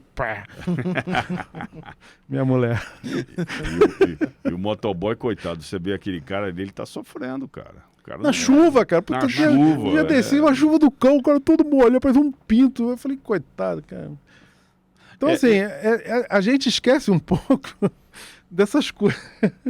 O cloud, nesse sentido, ele vem facilitar porque os teus recursos vão ser mais otimizados. Sim. Mas o teu software, o teu conhecimento, ele tem que estar ali, tá vivo ali. É a mesma coisa isso precisa ser evoluído também. Você contrata um funcionário para aquele momento de pico, tudo bem. Acho que um varejo é uma coisa bem mais, digamos assim, dinâmica, né? Mas o cara que vai conhecer a tua empresa, que na verdade vamos fazer com que o software fosse um robô.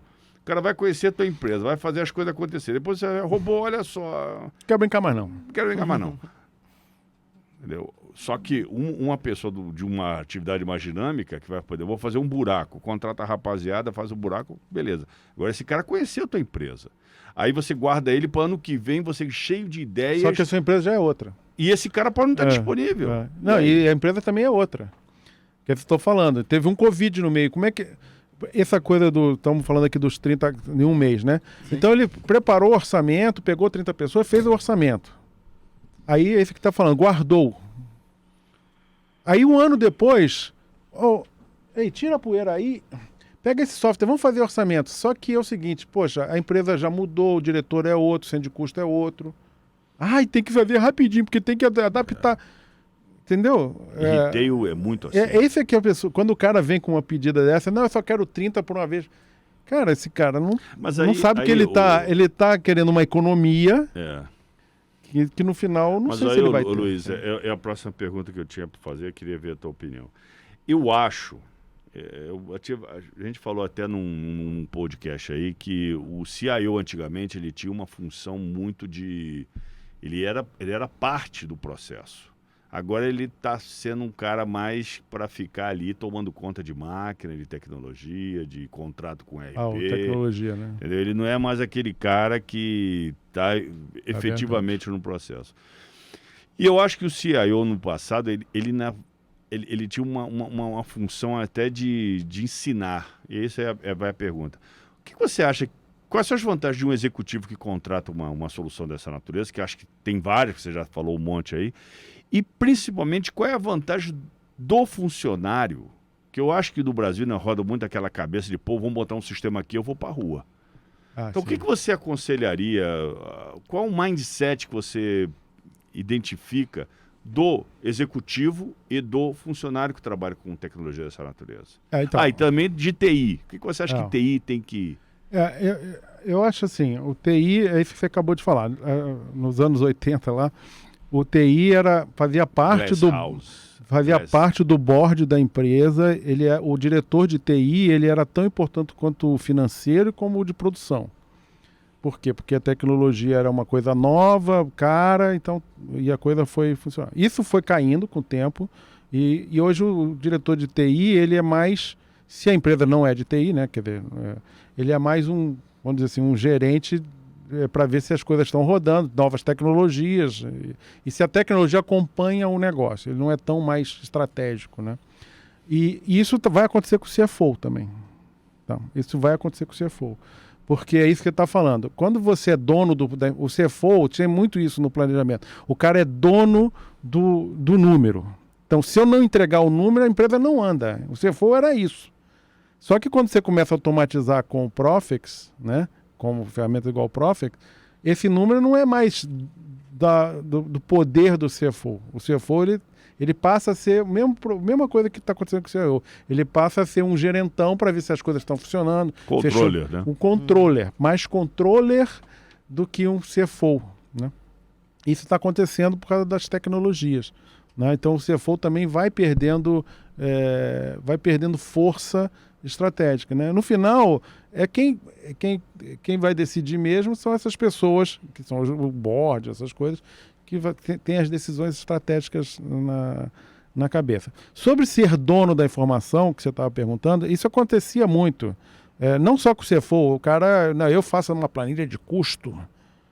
Teve um cliente nosso que contratou o Profix, porque o orçamento da empresa estava todo na mão de um velhinho, literalmente um velhinho. E eles ficaram com medo, mas só que ele já estava muito velhinho. Estou falando sério. E aí contrataram o Profix para Empresa grande. Empresa grande, empresa de crédito. Só que tá tudo na mão do velhinho. Aí contrataram o Profix, fizeram um projeto a toque de caixa, tentando ali tirar as coisas do velhinho. Até deu certo, o velhinho morreu. Nesse inteirinho, o velhinho morreu. Estou falando sério. E o laptop do velhinho estava na casa do velhinho e ninguém sabia a senha. Nossa. Você entende? E aí, assim, o Profix até ajudou um pouco aí, mas perdeu muita carga aí. Então, essa é a questão de ser o dono da informação. O velhinho tá velhinho, começou a levar o laptop para casa, um dia deu um taque do coração lá, morreu. Então, isso está acabando, tá? E isso é uma visão errada. Não só estou falando de ser dono da planilha, que aquilo garante meu emprego. Ou então eu não vou ensinar. Não é só planilha, né? Eu não vou ensinar esse cara que está abaixo de mim, porque ele pode vir ser melhor que eu e vai tomar meu emprego. Isso é a questão mais... comum mesmo. Isso acontece, mas isso é uma burrice. Porque você não dá chance pro cara e você também não evolui. Você também não... Como você está ali tacanho nisso, você também não galga outros lugares na empresa, porque você está mais preocupado em não ensinar aquele cara ali de baixo. Então, isso está acabando, e isso aconteceu muito na área financeira, de muita gente ficar com emprego e não querer passar a planilha, porque... Então você acha que isso tem que ter um mindset do RH, do tipo RH, para ficar sempre... eu acho que é uma questão de cultura, né? E das pessoas entenderem que o importante não é mais você ser dono de um... O importante é... É o cara evoluir. Isso, olha só, assim, a Profix, os canadenses lá, eu vou até dar, eles nesse ponto, eles são bem, bem legais. Eles formam as pessoas. Então tem várias pessoas que a gente começou a trabalhar junto, que hoje já são diretores, gerentes. Começaram como ali, sei lá, trainees, e já são diretores. O próprio presidente da Profix hoje, ele começou como consultor da Profix. Ele implementava o Profix. E aí ele passou por todas as áreas, ele aprendeu, ele só não passou no desenvolvimento, parece. E hoje é o presidente. Imagina se esse fundador, e hoje o fundador está em casa, está velhinho e tal, tá certo? Ele formou as pessoas. E aí a empresa tem continuidade, tá certo? O que a gente vê muito, principalmente as empresas familiares no Brasil, que morreu o fundador, a empresa dissolve, os filhos já não, entendeu? Não assumem. Não tem gente, porque é uma coisa personalista, né? Então isso aconteceu muito com as planilhas, por isso que o software e a tecnologia a gente tem que mudar, é isso mesmo, o mindset tem que mudar, de profissionais, entendeu? Tem que mudar. Porque isso aí passa por um programa de valorização profissional, treinamento, tipo assim, o cara vai sair de ser aquele cara que vai fazer planilha e vai passar a ser um cara que vai analisar número. Outro assunto aí que eu queria desenvolver com você. Eu sei que a Profix ela tem uma parceria muito grande aqui no Brasil, né? Com a TOTUS. Sim. Eu queria entender um pouquinho mais de como surgiu essa parceria, né? Os benefícios, por exemplo, dos clientes que são TOTVS e vão vir a utilizar Profix. A parceria ela surgiu de uma situação real e que a gente foi no processo comercial do Profix, a gente foi numa empresa que tinha o RP da TOTVS e a gente entendeu na época que eles iriam substituir o RP e por isso não compraram a nossa ferramenta, porque esse RP que viria já com a solução. Uhum. E a gente tinha um contato com a TOTVS e a gente falou disso. E aí a TOTVS falou, não, então vamos fazer uma abordagem em conjunto nesse cliente, que aí para a TOTVS era bom porque evitava sair e para a gente vender o software, né? E a parceria surgiu daí, desse processo. Tem quanto tempo, mais ou menos? Isso já tem 2015, 7 anos. A TOTVS viu o valor na ferramenta, ela usa internamente para fazer o planejamento orçamentário da TOTVS e viu o valor no complemento da solução RP. Como eu falei antes, o RP ele é operacional, não é para planejamento. Então, todo RP tem essa... Não é um problema, esse é normal. E aí a gente complementou funcionalidades do RP da TOTVS e aí surgiu a parceria que está sendo um sucesso. A TOTVS, ela oferece o Profix, né, embarcado, vamos dizer assim, dentro da solução dela de RP. E aí, então realmente aquela questão de ser complementar, né? Complementamos uma funcionalidade que o RP tem deficiência. E aí a TOTVS tem uma solução robusta, completa, para poder também fazer frente aos concorrentes.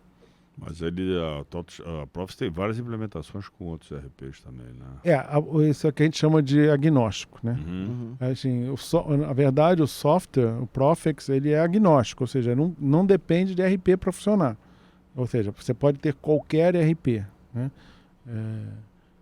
A questão da TOTVS é uma parceria só, mas a gente tem clientes com outros RPs que não é TOTVS. Tem vários, aliás. Então, assim, a solução não depende... A própria TOTVS vende o Profix para clientes que não têm TOTVS, tá? Então, assim, não deixa de ser uma solução, mas tem algumas vantagens do RP da TOTVS, porque a gente fez algumas integrações nativas, e aí tem algumas vantagens, mas não necessariamente você precisa ter TOTVS para ter Profix. E a TOTVS usa, né? A TOTVS usa cliente, o Profix. A TOTVS é o nosso cliente. E você consegue comentar um pouquinho desse projeto aí que foi na TOTVS? Eu sei que eles usam muito para a parte de RH também, né? Projeção de pessoal. Não, eles fazem completo. Faz não só... RH é importante, claro, porque é uma empresa de tecnologia. Exato. E eles fazem, mas faz todo o orçamento de receita, de tudo por unidade de negócio.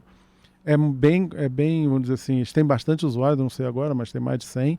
É bem pulverizado, né, o orçamento, eles coletam as despesas no departamento. Às vezes a gente, hoje a gente tem um relacionamento mais comercial, mas às vezes o próprio gerente comercial da TOTVS fala assim, eu acabei de entrar no Profix aqui para fazer o orçamento do ano. Então eles usam bastante, usam bastante mesmo, há muitos anos já. Me vê aí uma visão sua, não sei se foge um pouco da pauta. Como é que está o mercado brasileiro, latino-americano, já que você é o responsável por toda essa parte aqui? Eu não sei mundial se você teria essa informação, mas pelo menos o brasileiro latino-americano, como é que está a distribuição, onde é que você está atuando, o que você vê de diferença dos mercados? A América Latina, ela, na verdade, é dividida em duas, né? Tem o Brasil, que é um mercado muito mais maduro, economicamente, tudo, e tem a América Latina, os outros, né? Que é a Colômbia e tal. Então, assim, o Brasil, obviamente, é onde a gente tem o maior foco e onde a gente tem a maior base instalada. A gente tem parceiros no México e também na Colômbia e na Argentina. Agora, principalmente aqui na América do Sul, né? São economias muito difíceis, né? A Colômbia, esse ano passado, a Colômbia deu uma melhorada. A gente está conseguindo vender lá na Colômbia, tá? Tem parceiro lá, então A Colômbia, ela sempre foi historicamente diferente dos outros países. A Colômbia é o único país da América do Sul que não teve ditadura, também não teve nada de político de esquerda, entendeu? Então é um país e eles teve um problema lá de drogas, eles têm mesmo, mas eles têm uma economia bem mais estável que um Peru, do que o Venezuela, tal. Então esse é o mercado hoje. E o México, né? O México, ele é um Brasil, tá certo? Eles são muito grandes. Agora, não é tão fácil porque eles são muito assim voltados, né, para o americano. Então é um mercado muito dominado lá. Mas a gente tem parceiro lá e tem tido algumas oportunidades. Fora o Brasil, a América do Sul é muito difícil mesmo, muito mercado difícil, né? Mas tem oportunidade. A Argentina deu uma balançada. A Argentina tá difícil. Muitos anos tá difícil. Chile, teve uma época aí que o pessoal do Chile andava bem, mas ultimamente também deu uma caída. Então, eu vou dizer que hoje a Colômbia... O Peru teve uma época muito boa, mas eu acho que a Colômbia hoje, fora do Brasil, é o país que está pelo menos pra gente, assim, tem demandado. Tem bastante leads vindo da Colômbia. E do México, claro. E, assim, as empresas que você vê da Colômbia, do México, você percebe que elas estão mais aculturadas com o orçamento, com a cultura de planejamento ou não? Em comparação ao Brasil, eu vou dizer mais da Colômbia. Eu acho os colombianos muito mais... eles são muito preparados. É verdade. As empresas deles, eles são têm organizados, são né? muito organizados, eles conhecem muito bem do negócio deles. Então, assim, é incrível mesmo. Eles são muito educados, eles têm uma educação muito boa, assim, assim a gente vê, é bem mais... assim, eu acho que eles têm a cultura deles para planejamento, essas coisas, parece muito evoluída mesmo. Eu acho que o Brasil ele tem um middle market imenso. Tem um grande mercado de grandes empresas, tem um middle market imenso, tem um pequeno mercado e mais imenso ainda, e eu acho que a Colômbia ela tem um tamanho, mas não se compara. Não, assim, claro que não compara, tá certo? O Brasil, por exemplo, essa coisa do middle market e tal, o que você chama, se você for falar dos Estados Unidos, né? O que for middle market nos Estados Unidos, ele é enorme, é um mundo, e a gente não tem o equivalente no Brasil. Não tem. Tá? A gente não tem um middle market equivalente ao americano.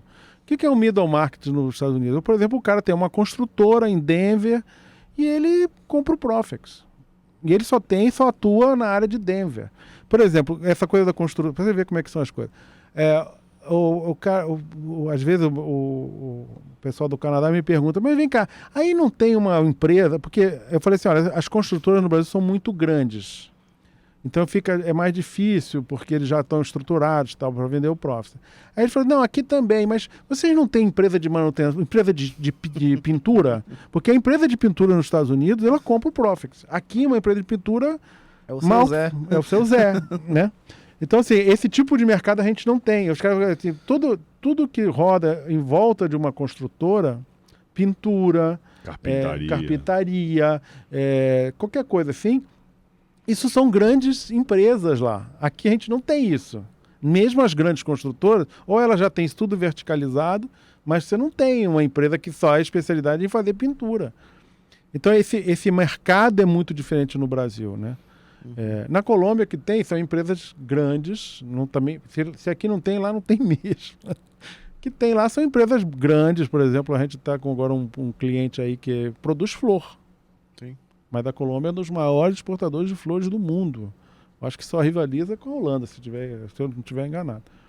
Então, mas os caras são grandes, é uma empresa grande. Ali é 1 hora de avião. É uma empresa grande. É tipo a gente vende ostra Santa Catarina, eles vendem flor para os Estados Unidos. Exatamente. Vai flor todo dia colhe flor e vai para os Estados Unidos. E igual aqui, né? O ostra não vem todo dia. Os caras têm o mesmo esquema. Mas é uma empresa grande, não é um middle market. Aqui também no Brasil não tem. Aqui tem empresa grande e grande demais. Então, às vezes, o pessoal lá de fora não entende muito, mas, pô, vocês estão vendendo para uma empresa... mas é o que a gente tem que vender, cara. Essa empresa que compra. Esse pequeno mercado aqui, são muito pequenos. São pessoas muito pequenas.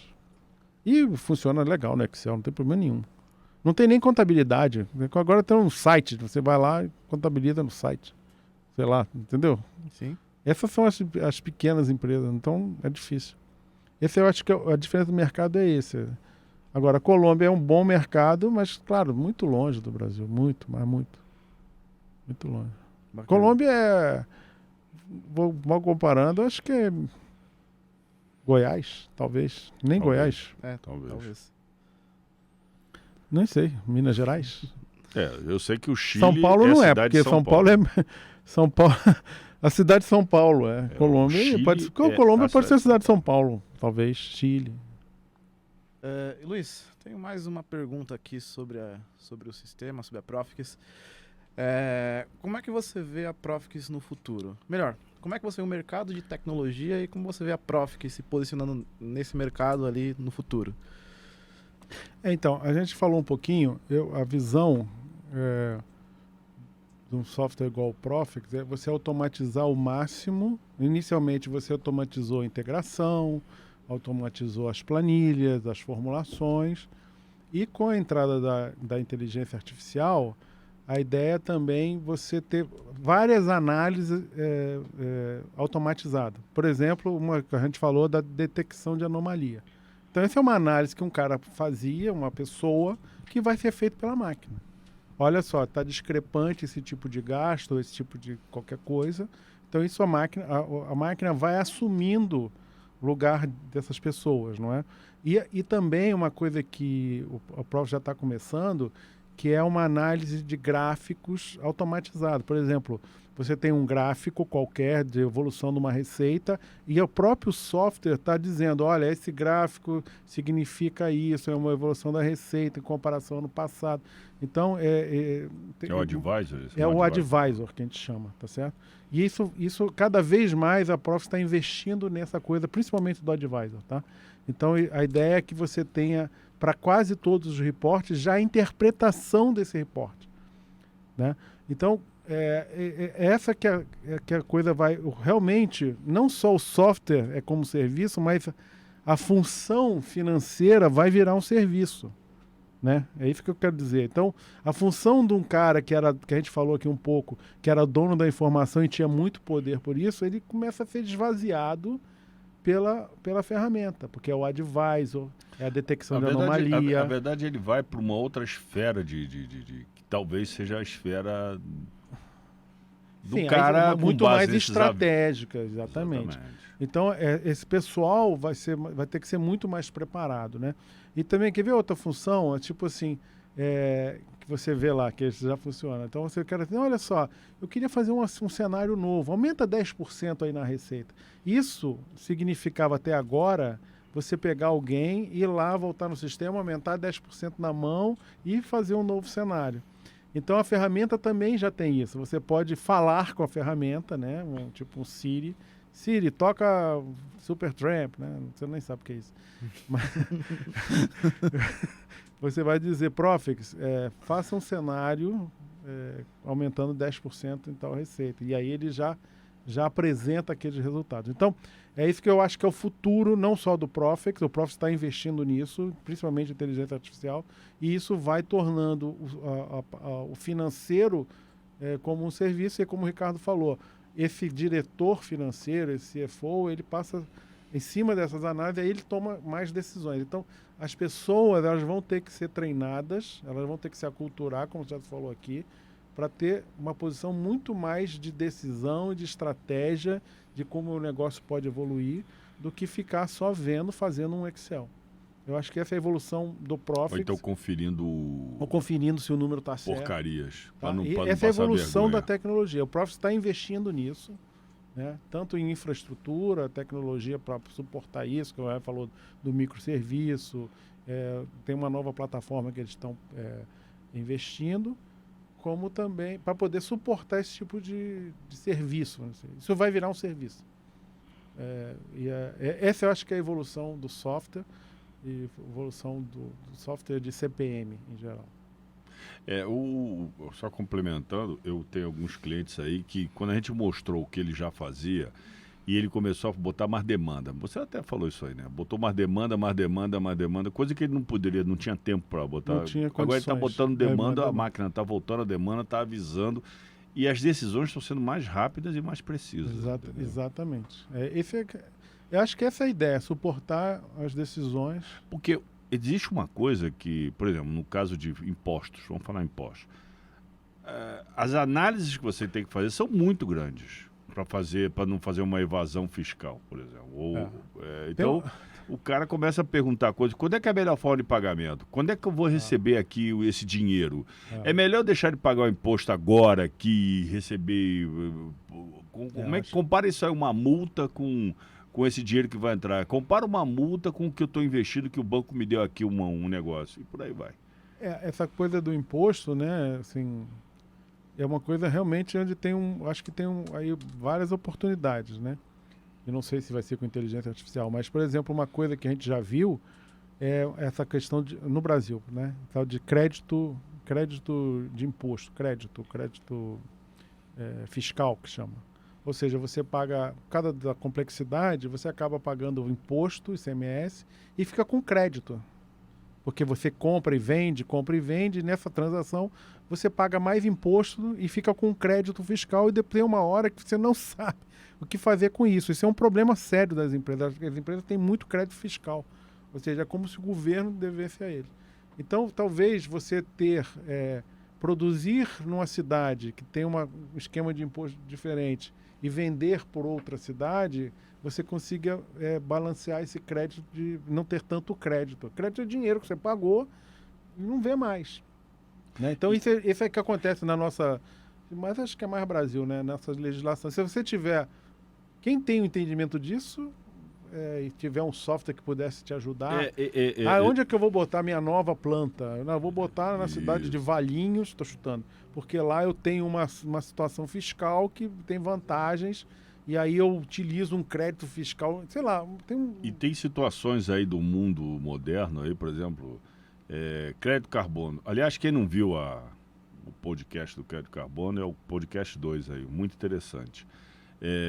E aí são decisões que os caras vão ter que tomar em função de uma realidade mundial diferente, que não vai ser só ficar analisando o número, ele vai ter estratégias para como é que ele pode botar uma planta e ter o crédito carbono. Isso na Europa já está, mais uma vez, quem não viu, dá uma olhadinha lá, já é uma realidade, entendeu? Acho que esse é um outro é uma outra visão de business. É outra visão, aliás, é mais uma visão que o negócio tem que ter, né? Como é que você está tratando? O meu filho falou um negócio aí, porque esse depende da demanda. A demanda hoje, a gente aqui, né, que eu falo dos anos 80, a nossa demanda era ter uma família, ter um filho, trabalhar, ganhar dinheiro, e era essa a demanda, isso é o que a gente tinha. A demanda hoje é a mesma, mas só que tem que ganhar dinheiro com uma coisa que seja ambientalmente mais correto. Sustentável. Né? Ganhar dinheiro, mas que seja mais inclusivo. Meu filho tem 17 anos, as preocupações é que seja inclusivo, que respeite... Então, é o ambiente, é a questão dos preconceitos, né? Essa é a demanda do Ocidente. A demanda do Ocidente começou com direitos humanos, e agora já está ambiente. A demanda do Ocidente agora, além dos direitos humanos, é ambiente, inclusão, né? Evitar preconceito. Isso as empresas trabalham nisso, né? Quando você tem produtos específicos para certos nichos. É bom e é ruim. Já vi aquele filme, você lembra daquele filme, O Demolidor? Você lembra aquele filme, O Demolidor? A sociedade ficou tão todo mundo, que quando pintou um maluco aí que começou a destruir tudo, tiveram que digelar o Sylvester Stallone do passado para combater o cara, porque todo mundo ficava aterrorizado quando o cara falava. O cara falava um palavrão, saiu uma multa, assim. Quando foi essa coisa da Rússia lá que o Putin invadiu, aí eu falei, cara, o Ocidente tá ferrado, porque o Wolverine morreu. Ele era imortal, né? Morreu. O Super-Homem, ele não sempre tá fugindo daqui, ele sempre fica um tempo fora. O Batman tem problema existencial. O Homem de Ferro também foi O pro Homem de saco. Ferro morreu. Morreu.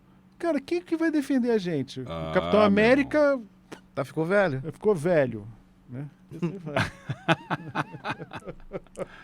Vamos lá. Quem vai defender o acidente? Ninguém, cara. Ninguém, morreu todo mundo. Os heróis O morreram. Hulk, talvez.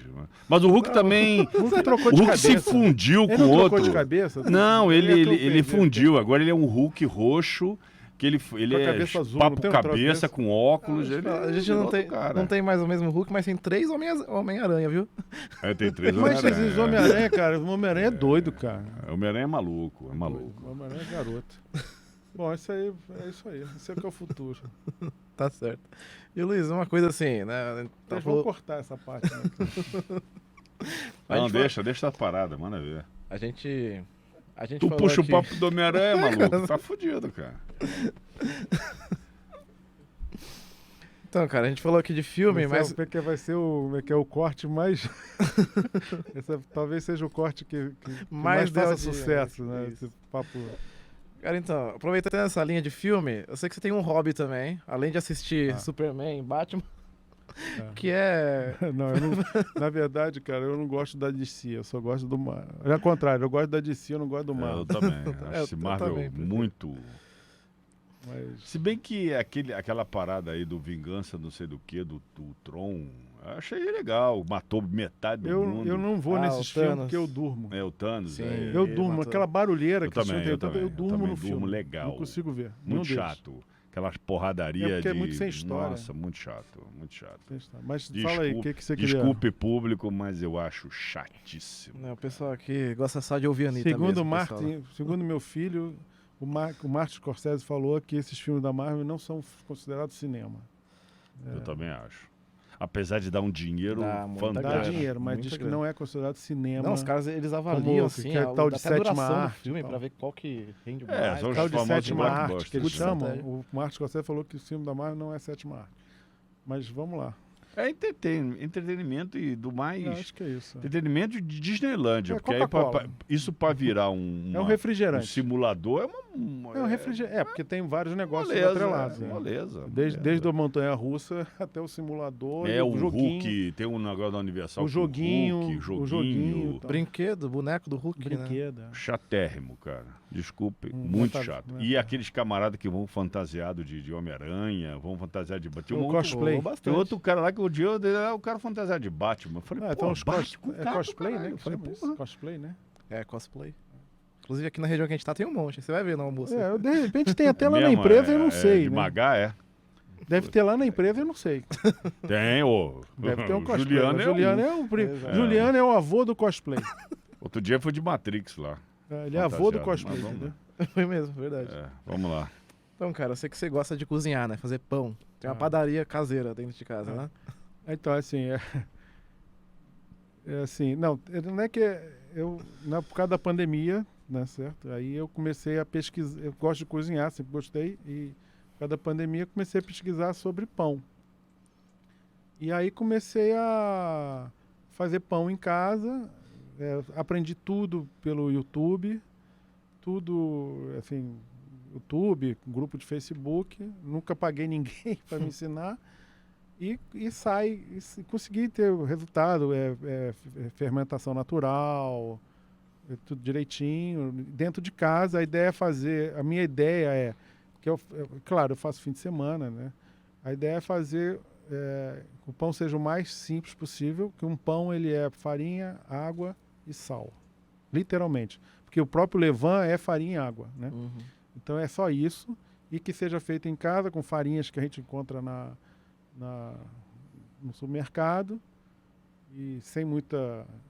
E mais pela técnica. Então eu faço isso fim de semana e criei um perfil no Instagram que chama-se isso aí, Padaria do Botinho, que eu fico lá postando Fez o jabá dele já? Minhas aventuras... Segue lá, pessoal. Aventuras culinárias de fim de semana. E assim, você começou na pandemia, né? Esse seu hobby aí, ele te ajuda na parte, né, profissional? Você enxerga que tem algum benefício para você? Eu acho que ajuda, porque assim, um pão, esse pão de fermentação natural, ele leva 2 dias. Você não faz Então, isso é a primeira coisa. Tem que ter paciência. Porque nós, profissionalmente, tem que ter paciência. Né? Tem que ter resiliência, porque pode dar certo e pode não dar certo. Se você não fizer tudo certinho, dá problema. Né? Então, eu acho que ajuda nesse sentido, como qualquer hobby. Né? O sentido é de você ter paciência, respeitar o processo. Porque se você não respeitar o processo, o pão não funciona. O pão não cresce. Se você não controlar a temperatura, o pão não cresce. O pão fica ruim. Se você, entendeu? Então isso, na verdade, o que é o trabalho da gente? Não é, eu acho que assim, profissionalmente, é isso. Você tem que ter paciência, tem problemas que acontecem, você tem que ter resiliência, tem que saber lidar com aquela situação. Então, eu acho que o pão, ele ajuda nesse sentido. Profissional, é um hobby que faz você ter entre aspas, um treinamento mental. Né? Fora que você também está meio estressado, você dá uma sovada lá no pão a mais, entendeu? Você dá uma desligada. Eu acho que ajuda nesse sentido. E aí ajuda profissionalmente, sim, com certeza. Muito bom, Luiz. Bom, pessoal, né, pro Talking Cast de hoje, né, a gente vai ficando por aqui. Tem mais alguma pergunta aí, Ricardo? Não. Já deixamos o cara muito cansado.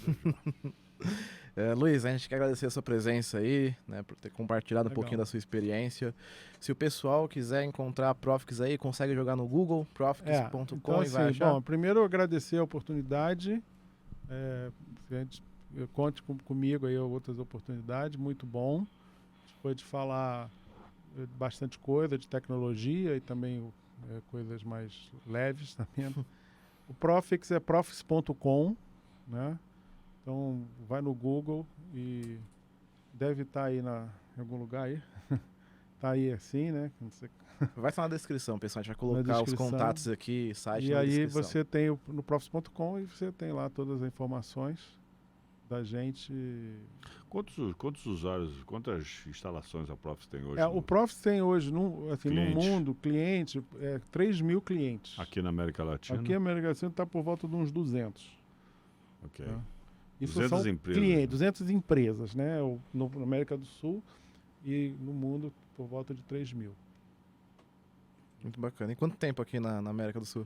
A gente já está aqui quantos usuários, 20 anos. Mais ou menos, já? Se você... Deve ter sei lá... Ter 3 mil clientes, bota uma média de, sei lá, 20 usuários. Né? Deve ter bastante gente. Deve ter bastante gente. 100 mil usuários. 100 e aqui, pessoas. adotando a América Latina, aqui tem uns 3 mil usuários. Por aí. 3, 4 mil. É gente. Pessoas que têm interação com o Profix. Muito bom. Muito bom. treinamento aí para você vender. Tá bom. Muito bom. Então, pessoal, se vocês querem conhecer mais dessa ferramenta, que tem mais de 3 mil clientes, né, já está há mais de 20 anos aí no mercado da América do Sul, os contatos aí do Luiz, site, vai estar na descrição, né? Segue lá a página de culinária dele também no Instagram, vai estar aqui na descrição. E Luiz, obrigado aí pela sua participação mais uma vez. Muito obrigado para você que ficou acompanhando até agora, pessoal, e até o próximo podcast. Um abraço. Obrigado.